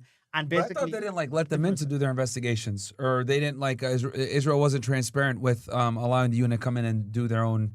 Because I know there's no physical evidence that was found, no rape kits, none of that other stuff. They relied very heavily upon the way that the bodies were found, right? Which we know that Zaka and these other organizations purposely manipulated bodies to make it look a certain way so they could get more donations. That's right. Like Yossi Landberg, I think the guy's name is. Yossi Landberg and some of these other guys, where for those of you that are wondering, so obviously Judaism, just like with other religions, like with Christianity and Islam, the people of the book, they typically want you to bury the individuals as quickly as possible, and there's certain rituals to prepare the body before you do so. So these humanitarian organizations, what they'll do is when there's like scenes like this, they'll come and they'll pick up the bodies immediately, to prepare them for burial. And since a lot of these guys are Zaka and I forget the other one. What's the other one? Here, I'll try to find this here. Max Blumenthal did a good job of like showing this. But they're the first ones to get on the scene. So what these guys did on October 7th, which is like heinous, is they adjusted the bodies in certain ways to create a certain narrative. That's right. And to get more money. Because like one of these guys made $13 million. Oh yeah, he made a lot of money. An imagination Zaka. he has. Zaka was almost shut down. Here we go, yeah. Yossi Landau. This guy's, bro, I think this guy right here is probably one of the biggest criminals ever. Like this guy should literally be tried and fucking punished to the full extent of the law because this guy's lies stand to this day. Because he was one of the first people on there saying beheaded babies in ovens. That's right, he was. And then when he got pressed, he finally said, oh yeah, I used my imagination. Yeah. What? Well, guess what, idiot? This imagination of yours has led to the systemic bombing and destruction of an entire group of people. Because Netanyahu relied on these fucking bullshit narratives to sell this war. That's right. So, Him and David on one Zion and They found babies and adults decapitated. As a complete and total hoax. Israel and its proxies fed the media new tales of atrocities that were even more lurid than before. Many of these came from one particular individual, Yossi Landau, a religious fanatic from a self-described rescue organization known as Zaka. Of this 14, 15-year-old, a head chopped off. We were looking around for the head, couldn't find it. 14, 15-year-old head chopped off. Despite lacking any forensic credentials or paramedic training, Zaka volunteers were typically the first on the scene, and therefore able to make the most outlandish claims. And again, guys, Judaism has very strict burial laws, according to Jewish law. So this is why they get on there. They have to, deal with the body in a certain way for a proper Jewish burial. So that's why a lot of these organizations exist, these crisis-type organizations in Israel. Yossi Landau himself said that he never actually saw any atrocities take place, but that he used his imagination to tell the stories of the bodies he found. When we go into a house and we're using our imagination. And what an imagination he has. I would say about 280 bodies. We go in the house and use our imagination. These 280 casualties, I would say 80% was torture. 2 piles of 10 children each were tied to the back, burned to death. And when we go into a house and we see on one side of the dining room, it was parents, father and mother, hands tied to the back. And the other side of the room, against them, there was 2 children, a girl and a boy. The same position, they were tortured. Main thing, and I wouldn't call them animals, to open up all the food that was prepared for the holiday, and these terrorists sitting and eating while torching the father and the kid, their parents and the kids. They should see each other how they're being tortured. How evil could that be? Landau's lies were promptly amplified by Israeli officials. Took dozens of children, bound them up, burned them, and executed them. They beheaded soldiers. Their American counterparts, including Secretary Antony Blinken, crazy, were equally obliging. A family of 4, a young boy and girl, 6 and 8 years old, and their parents around the breakfast table. The father, his eye gouged out in front of his kids. The mother's breast cut off. The girl's foot amputated.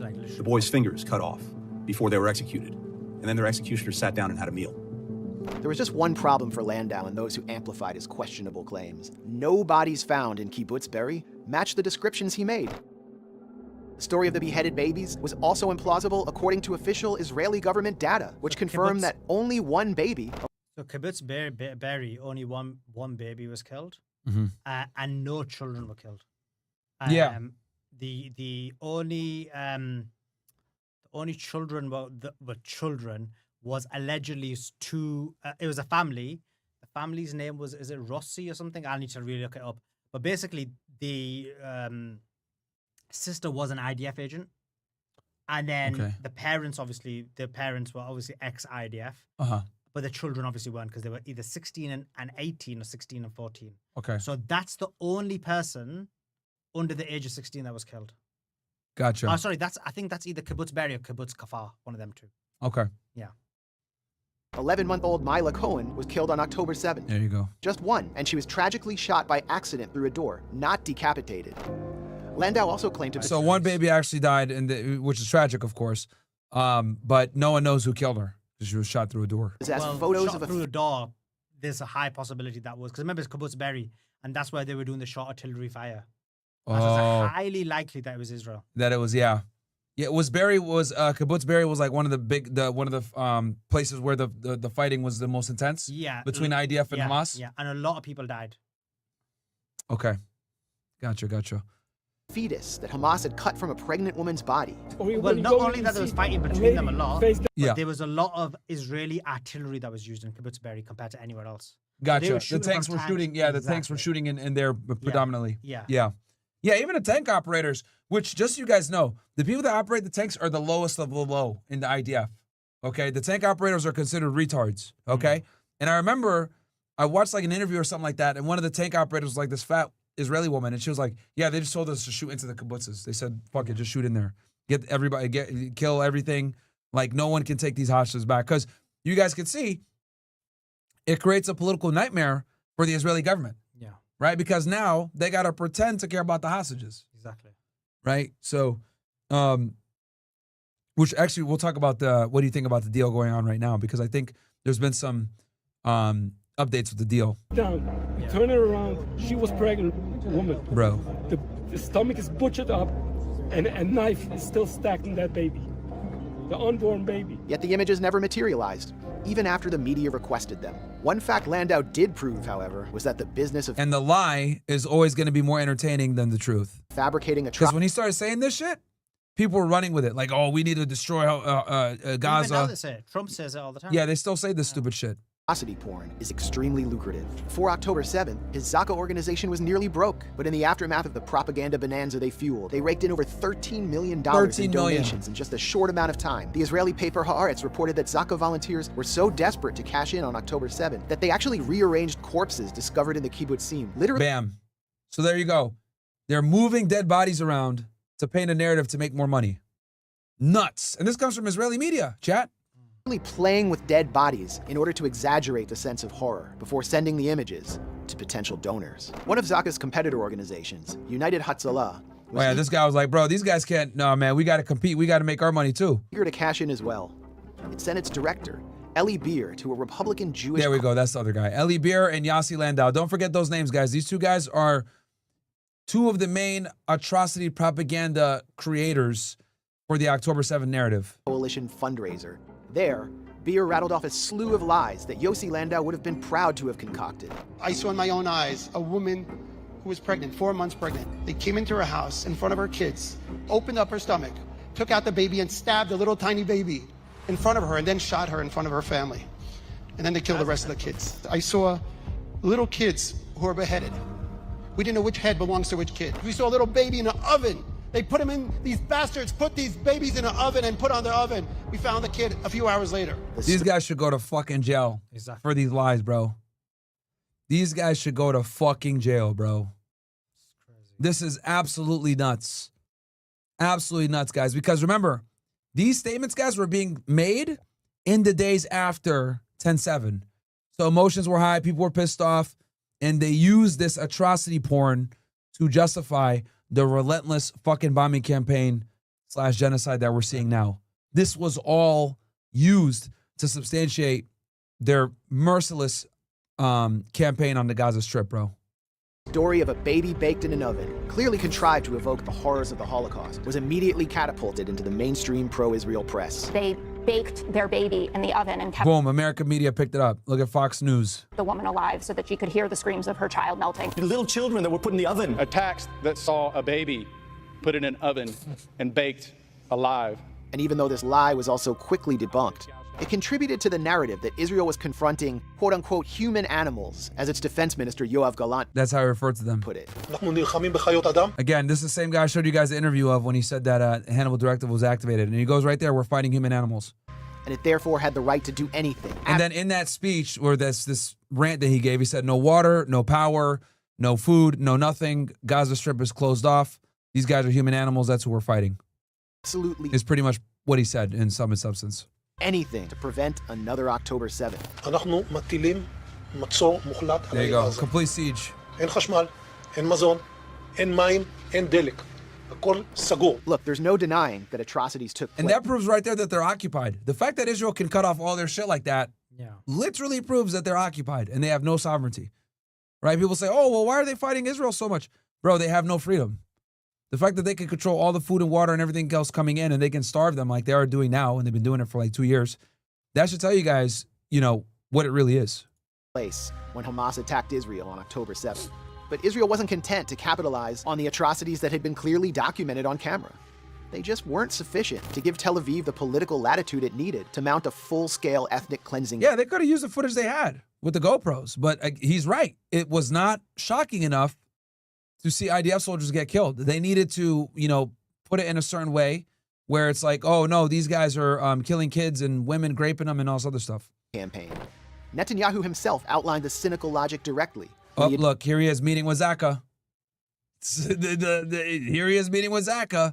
Hey, we need you guys to really lie for us, man. You guys need to get us this war. Addressed Zaka volunteers and told him that their mission was to grant him the maneuvering room he needed to totally destroy Gaza. Bam.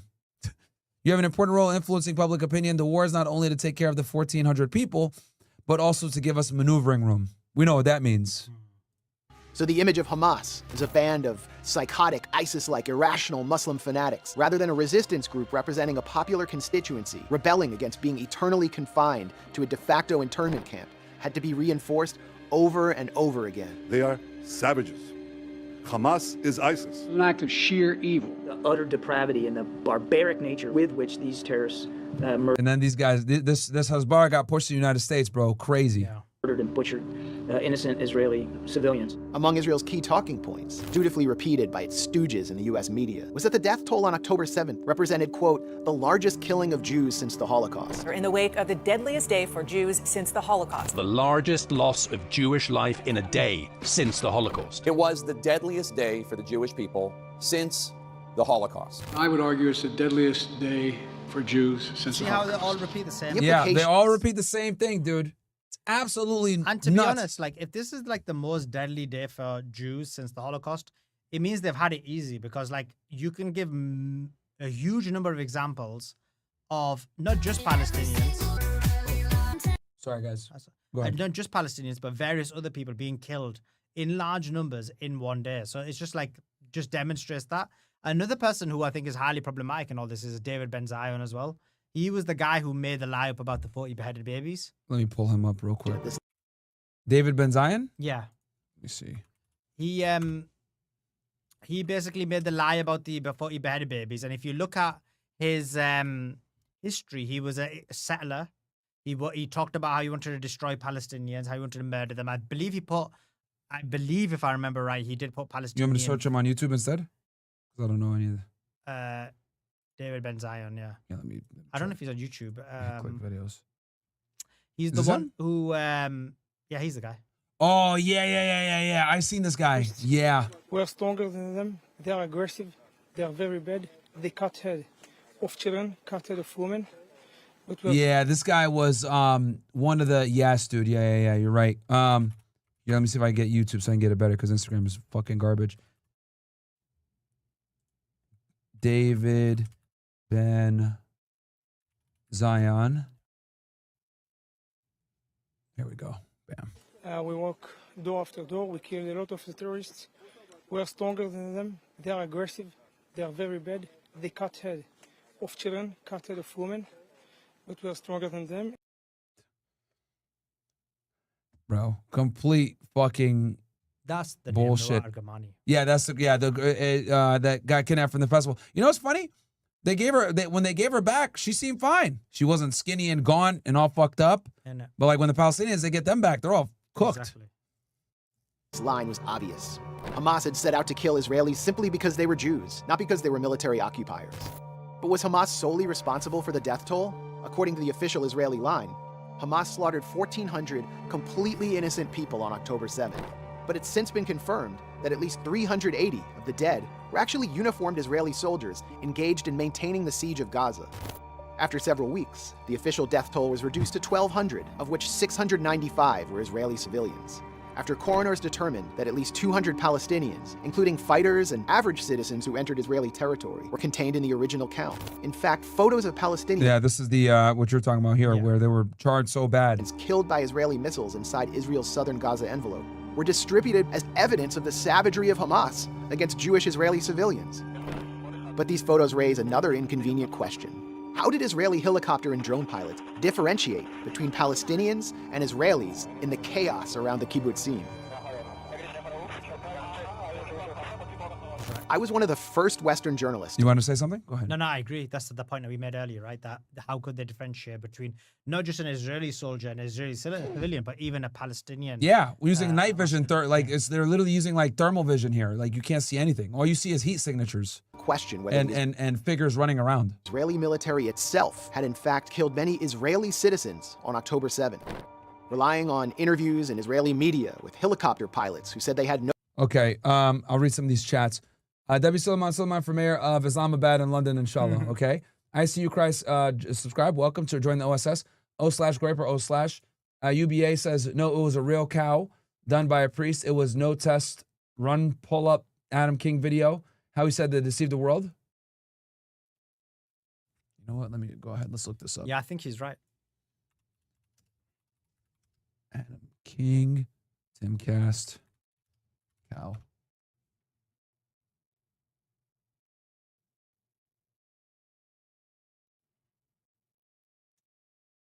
Maybe it's this one. It is speculated now that they may have a pure red heifer, meaning no blemishes. You're saying they can use it to consecrate the ground, but what does that signify? All the early Christian church fathers. Oh, no, this isn't him. There you go. Oh yeah, this chick backed out, guys. She's a coward. That guy there. They were supposed to be. Yeah, it's the. You know, I might have to just. But there was a 6-minute one, just like 5 minutes. There was a 6-minute. Oh, okay. Where? Just there. Oh, yeah, shit. Good catch. This was a big thing over at InfoWars and on the dissident right media for the longest time. The Jew. This guy is so fucking insufferable, man. Hate media. Yeah, do you have my tweet that I actually put on my... So I basically, what happened, if you want to go to... And he goes here, no, it was a real cow done by a priest. It was no test run. Pull up the Adam King video, how he said they deceived the world. Okay, we got it right now. W stream solely on the debrief house. Let's fun go. Love you, brother. Okay. Jay says, you're my senior from Purdue University. I just left my TPUSA chapter meeting. We went over Charlie's possible wavering support of Israel and did agree/disagree activity on Israel. Young conservatives are waking up. What's your thoughts on the whole Charlie Kirk thing, by the way? Do you have? I think Israel did it. You think Israel did it? Okay. Yeah. I think. You want to give your theory, like why? Yeah, sure. So, or do you want me to do it after this Adam King thing? Whichever you want. We've got lots to get through. Anyway, yeah, I'll read these, then we'll do that, and then we'll do it. Okay. That way you have the full floor. Shout out Shlomi Zions. Okay. Salute my brother. Appreciate your hard work as always. Got you. Slug for you. What about the mass flood as a catalyst? James says, I've been eating about 2,500 calories a day and plan to get to 180 in 3 months. Good. Dia Chow. I'm not a feminist, but I'm against Sharia patrols in Europe and forced hijabs like they did in Masha Amini in Iran, and child marriages and honor killings, which is very common in Muslim countries. Oh. So first of all, I'm not a feminist, but I'm against Sharia patrols in Europe. Like, there are no Sharia patrols in Europe. This is what I mean. Like, this is just fake news. Like, give me an example, like a real example of there being Sharia patrols. That's not happening. A forced hijab like they did in, like, again, there isn't forced hijab. Now, is there certain families who maybe tell their family members to wear hijab? But yeah.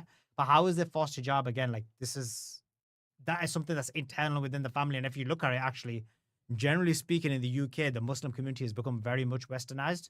There's not even that many people wearing hijab. Child marriages, that's just fake news. That doesn't even happen. Like, give me an example of when child marriages happen.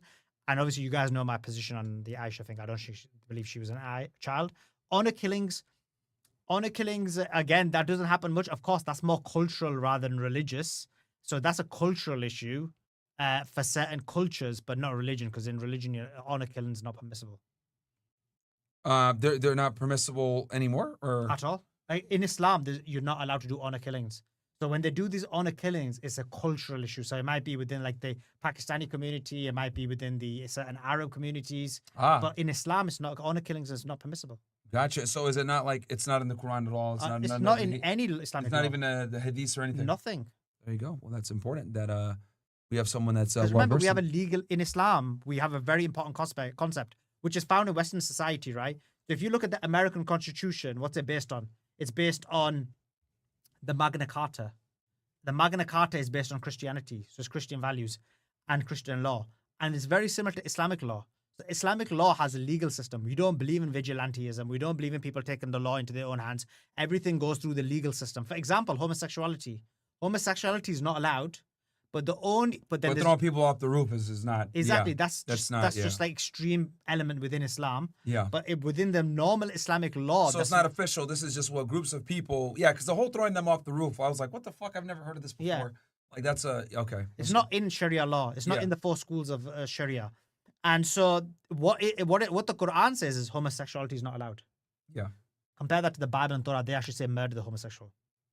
Gotcha. So already homosexuality is punished by capital punishment. Whereas in Islam, it doesn't tell you how to punish them. In the Quran, it doesn't. But then what does the hadith say? Hadith and then Islamic law, then there's difference of opinion. Depending on what, because when people say Sharia law, what do you mean? Do you mean the Hanafi Sharia law? Do you mean the Shafi Sharia law? Do you mean the Maliki Sharia law? Do you mean the Hanbali Sharia law? Salafis don't really have a Sharia law, but I guess if they were in charge, theirs would be a bit more harsher. So like, for example, me, I'm Hanafi. Hanafis are the most lenient when it comes to some of these punishments. Is that what most of Muslim world practices? Yeah. Hanafi? Okay. Yeah. Especially people from Pakistan and India and Bangladesh. Okay. And then Central Asia but the most of the Muslim world is Hanafi. Yeah, exactly. And so within there is punishment, but it's like, for example, it's admonishment. But again, it's only punishment. It's not punishment for being homosexual. That's not allowed. But if you did it in the privacy of your room, you wouldn't actually be punished. It's when you do public indecencies when you're punished. Oh. So the punishment for homosexuality is the same as heterosexual couple having sex in public. Okay. Adultery. Gotcha. Doing adultery. Sorry. Which isn't that 100 slash? No, adultery is death, right? No. So in Hanafi, it's lashes. Okay. Yeah, and again, what is lashes? Lashes with a paddle. So it's again to restrict. I thought it was premarital sex, 100 lashes, right? If you're not married, but if you're married, it was death. So in Hanafi, it's premarital is 40, and then adultery is 120. Okay, so it's not death. Which school says it's death? I believe it's the Shafi school. Okay. Shit. Which is, I'm guessing, because you're people from Sudan were mainly Shafi, aren't they? So. Yeah, probably, yeah. They're more extreme. W stream, Myron Sully on Debrief House. Let's go. Okay. Sure. Shout Shlomi Zions, Hadistic Jew from Brooklyn, New York. Okay. Chewy says, salute my brother. Appreciate you. Slug says, what about the mass flood as a catalyst? I think we read that. The Chow Thomas Rushmore. Hey, Myron. What a comment from Kamala. And she was 100% right. You're definitely one of the reasons she lost. We're proud of you, bro. I appreciate that, man. James B says, I'm not out of shape, but I just started lifting, hitting the gym again. I'm 6'3" at 170. Should I start taking creatine to increase? Oh, no, I think we read that already. Another Freedom Flotilla Coalition just got attacked on camera. Freedom Flotilla Coalition and the Navy raided Freedom Flotilla.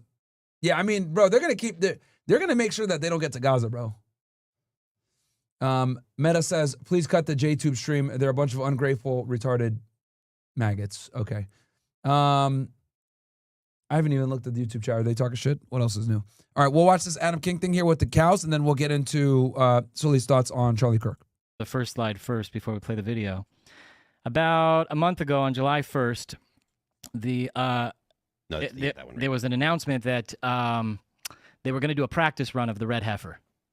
And prior to this, the media outrage that the Jews were going to go do this red heifer, you had like these lunatics like Stu Peters and others who were saying, this is going to usher in the Antichrist, blah, blah, blah. And it was like a real big media balagan. It was really a bad twist. So they said that and also the government wasn't going to let them. So what they did was they said, we're just going to do a practice one with one of the 5 disqualified captains. For those of you that are wondering, this is the guy that I think it was McGinnis.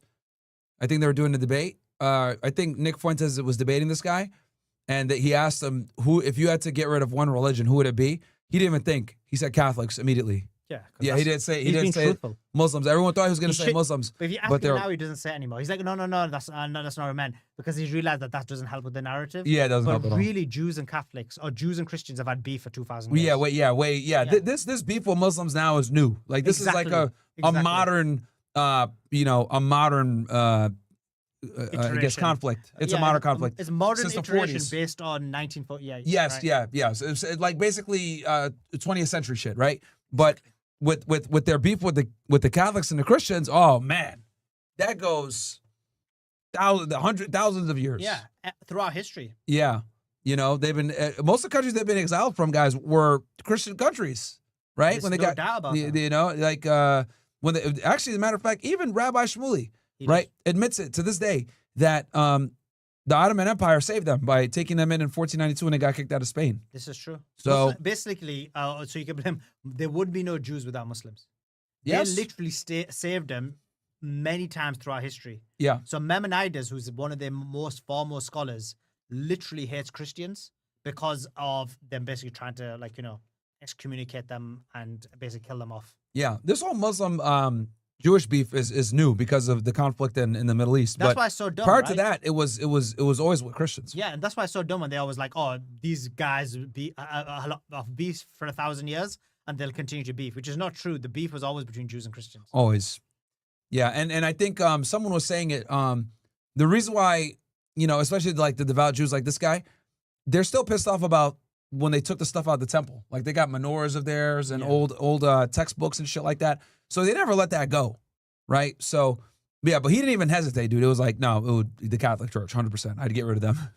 Because I think they have some of their shit in the Vatican somewhere. The government said, okay, whatever. They ended up going out, doing a real cow. One of the cow's name was Tikva.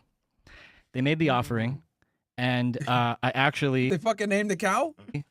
It was a real offering. They did it all. What does Tikva mean? No idea. All by the Anyone speak Hebrew here? Laws. And I have with me some of the ashes right here, red heifer ashes. And it's pretty incredible. The red heifer, the last time that the red heifer was done was over 2,000 years ago. The first time it was done by Moses. The second time it was done by Ezra from the book in the Bible. And that shows you how long the ashes can last for. So a pure red heifer doesn't come about all the time. And in this generation, we had 21 of them that were born. Pure. They picked 7 to bring to Israel. And out of the 7, Israel only allowed them to have 5 brought in. And they've been sitting around just doing nothing because the media outrage has been so astronomical about it. And they bought them from Texas, if I'm not mistaken, chat. They spent like $500,000 getting these cows. It was not cheap. But the red heifer people, they fooled everybody, and they successfully performed the ritual about a month ago. Now, in the ritual, you're supposed to have hyssop. I have also hyssop that is from the actual ritual, and also the red heifer ashes. And these get put into a clay jar and then sprinkled on people in a healing ritual. And it removes the impurity of death and allows for people to heal. So since this started, they have been sprinkling on people. There was a man with Alzheimer's who just started remembering everything, sight to the blind. There's some real miracles that have happened in the last month since this thing has gone down. Is this considered Kabbalah practices? No, I don't think so. No, this is not because, okay. But the ashes, just like I have a little bag, there was 10.5 gallons of ashes. And this is only a dime bag full. And these ashes have been disseminated. They're here to stay. They will never be found. Oh, sorry. So many people have them. Sorry, if you're talking about the red heifer sacrifice, no, I think that's normal Judaism. Okay, but If like you this mean ashes stuff. Yeah, and using it for healing, I think that is. This is Kabbalah. This is considered Kabbalah. Okay. This little bag can. Would this be considered? Would this be considered like witchcraft? I mean, and sorcery under like Islam? This is controversial. Christianity? So I'll tell you the 2 different opinions. Okay. So obviously, if you Shout out to the other guy with the sub. Appreciate you, man, on Kick. Good. Nice. So according to obviously Salafis and probably many others, they would say it's not permissible. This is witchcraft. They say, oh, it's not witchcraft, but they call it bid'ah, something that's a new innovation. Okay. And maybe even they say it's disbelief. Okay. Whereas Sufis would say, nah, there is these kind of things that you can do from a spiritual nature that may have certain benefits. Gotcha. So it could go either way. Yeah, but not something like that, but more in these spiritual aspects of it. Interesting. Christian in the chat, what is this considered? Is this considered oh yeah, some of them are saying yeah. For Christianity guys, my Christian guys, would this be considered witchcraft in Christianity? Christians don't have kind of a similar thing in terms of that kind of spiritual aspect. They don't have it? No. Yeah. So they would probably consider this witchcraft. Yeah. Right? Yeah. Oh, some of the Muslims in here are saying no, it's witchcraft. Yeah, they will. A lot of them may believe that. Yeah. Witchcraft, yes. Satanic, New Testament witchcraft, heresy. Yeah, I'm just looking at all the different things here. All right, lots of different opinions. But I'm right about Sufism, right? You guys agree? Like within Sufi tradition, they have this concept. Like for example, you know,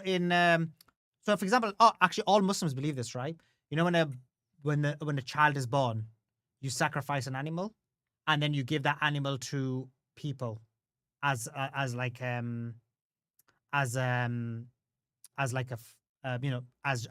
way of blessings. Uh-huh. So Muslims believe in blessings, right? Yeah. And they believe in good reward, and they believe the blessings will come. But then the difference is that like Sufis may believe that, like, let's say things are going wrong for you. If you were to sacrifice an animal, maybe it may bring things that are better for you, because maybe that evil eye that you've got will be taken away by sacrificing the animal.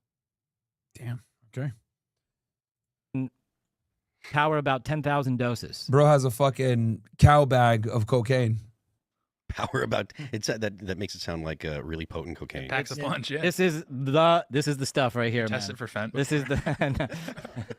But we could go smoke this after the show. But no, I'm just kidding. Come back from the dead after you do something like that. But I have a video from the ritual, and if you want to play it, I don't know if you. It has copyrighted music. Can you slide it so people could see the slide? Yeah, I've been doing that. So these are the slides of the actual. Ceremony being taken place, and that's they kill the cow, then they burn it, right? And everything was done specifically according to halacha, which is Jewish law. Mm-hmm. It was a perfect cow, and meaning is their that it version doesn't of Sharia have law. a single Okay, halakha law is their Sharia law. Yeah. Okay. hair that is not. And it's stricter than isn't it stricter than Yeah, much much stricter, right? Sharia law? Much stricter. And also, it could never have been burdened with work. So you can't even lean a shovel up against the cow. They have to be treated in a very specific way for their whole life. And then the person who does the ritual can never have been in contact with death. So basically, they're not allowed to go to. They have to be of a specific bloodline. And what they do was they raise these children in like these elevated homes above the ground, and they never leave the home until they're ready to do the rituals. And that's like how they never come into contact with death. Weird. So the priest who did this literally lived in his home for over 20 years before he never left. Nope, because he was born to do this ritual. Wow. And now that it's been done, the Messiah can come. Okay, so this is you're talking about the return of the Return Messiah. of the Mac. Here we go. So this is like the Jewish Messiah is going to come back. Would that be similar? Would that be like the return of Christ, or would it be a different? Here's guy? the thing. I think the most fundamental difference between Judaism and Christianity is that Judaism actually return of Antichrist, reincarnation. You notice whenever like Jews like him or Ben Shapiro are asked about Jesus, like they dance around it. Yeah. Like they're like, go to church, like they don't want to say that they reject him, right? Like I've noticed that when they do these interviews, they really dance around this hard. Yeah, which is always funny. I remember when Shapiro was asked by Joe Rogan, he said, "Oh, Jesus is a rebel," and then he got what he deserved. He got what he deserved, right? Yeah. But this was was like years ago, right? This is when his fanboys would just not even pick up on like it. 2016, 2017. Yeah. So now they're way more cautious when they do these interviews. Exactly. But the reality is, like, they look at him as a sorcerer, right? Like they look at him like he's completely rejected. Yeah. He's degenerate. He's like a rebel. He's somebody who he's basically someone who can't be accepted. Like he did something that was harmful to society, and he had to be taken out. Okay. And so the Messiah is here in every generation. And there's a process by which we are awakened enough to accept the Messiah. So if the Messiah doesn't come, he dies. He's reconstituted, born into the matrix again, and has to find his way back to another thing. We can't build the temple until this happened. And now that this happened, the Messiah can come build the third temple in Jerusalem. All right. So hit us with it may be the case that the end. What are your thoughts on, and if you want me to show you a video, we'll pull up a video or anything like that, let me know. What are your thoughts on Charlie Kirk? So you have your theory here with Israel. You want to take us through it real quick? Yeah, of course. Take your time. So I think what it is there's the reasoning. Mm-hmm. I thought the strongest reasoning up until Candace Owens released the latest texts, which kind of showed that, first of all, it confirmed and proved that there was the Jewish donor who did pull out. And also the fact that in a group chat, Charlie Kirk literally said, like, I'm gonna turn on Israel. Like, I'm not gonna be supporting Israel anymore. Now, many people would argue that, wait a sec, how would they be able to plan the death within 48 hours? The assassination. But if you think about it logically, And they had that thing booked for a while. The arena, the event, where they did it, yeah. Which they can do, because the arena being booked doesn't mean you can get, like, how long does it take to get a shooter out there? Now, you could do it in 2 days, but what's more likely is that this wouldn't have been the first person or the first person he told. He could have said this to many other people in terms of Robert Shulman pulling out and the fact that he wanted to turn on Israel. So I don't think this was the first incident. Furthermore, I think that the biggest motive for why he was going to turn on Israel is because of the war in Iran. So one of my sources, who is close friends with Charlie Kirk, said that during the first war with Iran, Charlie Kirk was the only person who was against American war with Iran. Yeah, and didn't he go to the White House about this? Yeah, he did. So that's confirmed true. He went there, and Trump told him, no, we're not talking about this, right? Well, that bit my source didn't say. That bit was from Max Blumenthal. The fact that Trump got angry with him and threw him out or whatever. Okay, and there were witnesses there. Sorry? And there were witnesses there, right? Was this like at the Oval Office or some other event? Yeah, it was. Oh, he went to the Oval Office and said this shit. Yeah. Okay. But directly to Trump. Yeah. So my one is he said it to Trump. Max Blumenthal says he said it to Trump and Trump got angry. But the point is, both of our sources say that Charlie Kirk was the only person against the war with Iran. Okay. Pete Hegseth, what's his name again? Rubio, Vance, all were supporting the war with Iran. Really? Yeah. I heard it was Mike Waltz that was for it. Rubio surprisingly said no, he wasn't for it. Yeah. At least that's what I heard. Yeah, that's fake. Like, everything they bring out in the public is, like, never true. Okay, so you remember they made it look like Vance. So the whole cabinet was saying war. Yeah. And only sense. Charlie Kirk was the one against it. And obviously, as me and you know, like, Iran really did smash Israel up quite a bit. And so America decided to not get involved, and that's a problem. Now, they're planning to go to war with Iran again, as we know. And it's going to happen, we believe, within the next couple of months. But whenever it happens, it's quite clearly been demonstrated Israel cannot defeat Iran. And without American support. They need America to be involved. If America's not involved, Israel will lose the war and they will cease to exist. And so you've got your existence on the line as well. How long do you think they would last? I give it a week. How long do you think they'd last if they didn't have U.S. support? Yeah, less than a week. Because even these 12 days, they were struggling. A few more days or like at least another week. Do you think Jordan and Egypt would crush their fucking Camp David Accords and just like go in and support the other Arabs? Well, you don't even need that, though. That's what's the interesting thing. Like, as long as those countries weren't helping Israel, Iran would just destroy him. So if no one supported Israel, they'd be gone within days. So when you look at the Iran situation, you look at the fact that he was turning on Israel, and based on these leaks, it's a lot more significant than I thought.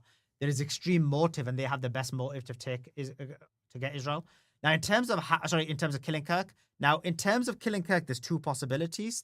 And the problem that you've got is that there's so many kooky people telling fake stories that you don't. What happens is they do this on purpose as part of an intelligence operation. So you know, like how in 9/11, you had the real question marks about what happened. You had the official narrative, then you had the real question marks, and then they'd come up with kooky stories like there was no planes, it was remote control, and all these kind of things. Speaking of which, Ryan Dawson released the re-release of the 9/11 thing. What I'm thinking is, I don't know how long you because I know you've had a long day today. You've been doing how many interviews you did today? Like 4? I've done quite a few. Yeah, I'm like. Yeah, you going hard in the paint. What I was thinking, guys, is we'll do our discussion here, and then we're gonna cut to OSS and then react to that documentary. Cool. And we'll watch like an hour of it together. OSS only, of course. My community, but yeah. Did you watch it already or no? Yeah, I watched it. You watched the whole thing? Yeah. He re-released it, guys. He re-released The Empire en Masse, so we're gonna watch it. Better quality. So it's gonna be lit. It's we'll watch it together here. Watch about an hour or whatever, so I don't hold Sulaiman here forever. Good. Like I went to South Korea and I watched it with Dawson before it got released. Mm-hmm. And then there was like it wasn't the final version. It was like very close to the final version, but it was so good. So, oh shit, we got bills in. Okay, guys, I'm trying to do like some tech shit here on the side. So Sully, thank you so much for helping me out with keeping them entertained while I do this tech shit. Well, Bills is here now, so I think I should be okay. Okay, so Take us through the Charlie. So then, give us your theory. Why do you think he was involved? Why do you think Israel was involved? Yeah. What's your evidence for it? Where do you stand as of today? Because I know people change their views every single day. Obviously, Candace Owens blew the lid open yesterday, released a bunch of text messages from a group chat. So go ahead and take us through. Yeah. So I've explained the motive, and in terms of how it was done. So, like I said, with September the 11th, they create extravagant theories, so you don't question the real narrative because people are like, "Whoa, these are kooky." So some of like the kooky theories are like, "Oh, it was the pager attack."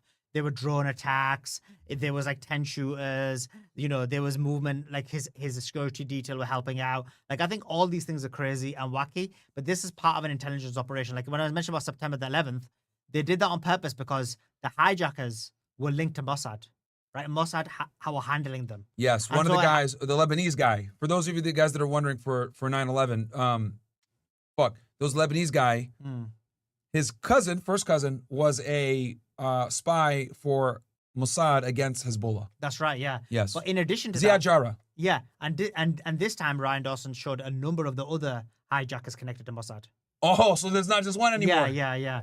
And so what that demonstrates is when they do these theories, it actually sometimes hides Israeli involvement. Yeah. Because if there's no hijackers, there's no Israeli involvement, except for the dancing Israelis and the people in. Do you know what I mean? I see what you're saying. And the our students. I see what you're saying.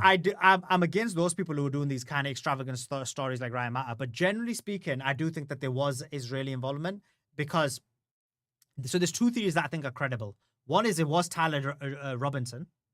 Okay. All right. So you do believe that Tyler Robinson had a play in this and that it was the shooter? Yeah. Okay. That's what I'm 50-50 on it. Okay. And the reason is this, because Tyler Robinson was part of Trans-Antifa, which is the Trans Antifa, which is a left-wing organization that is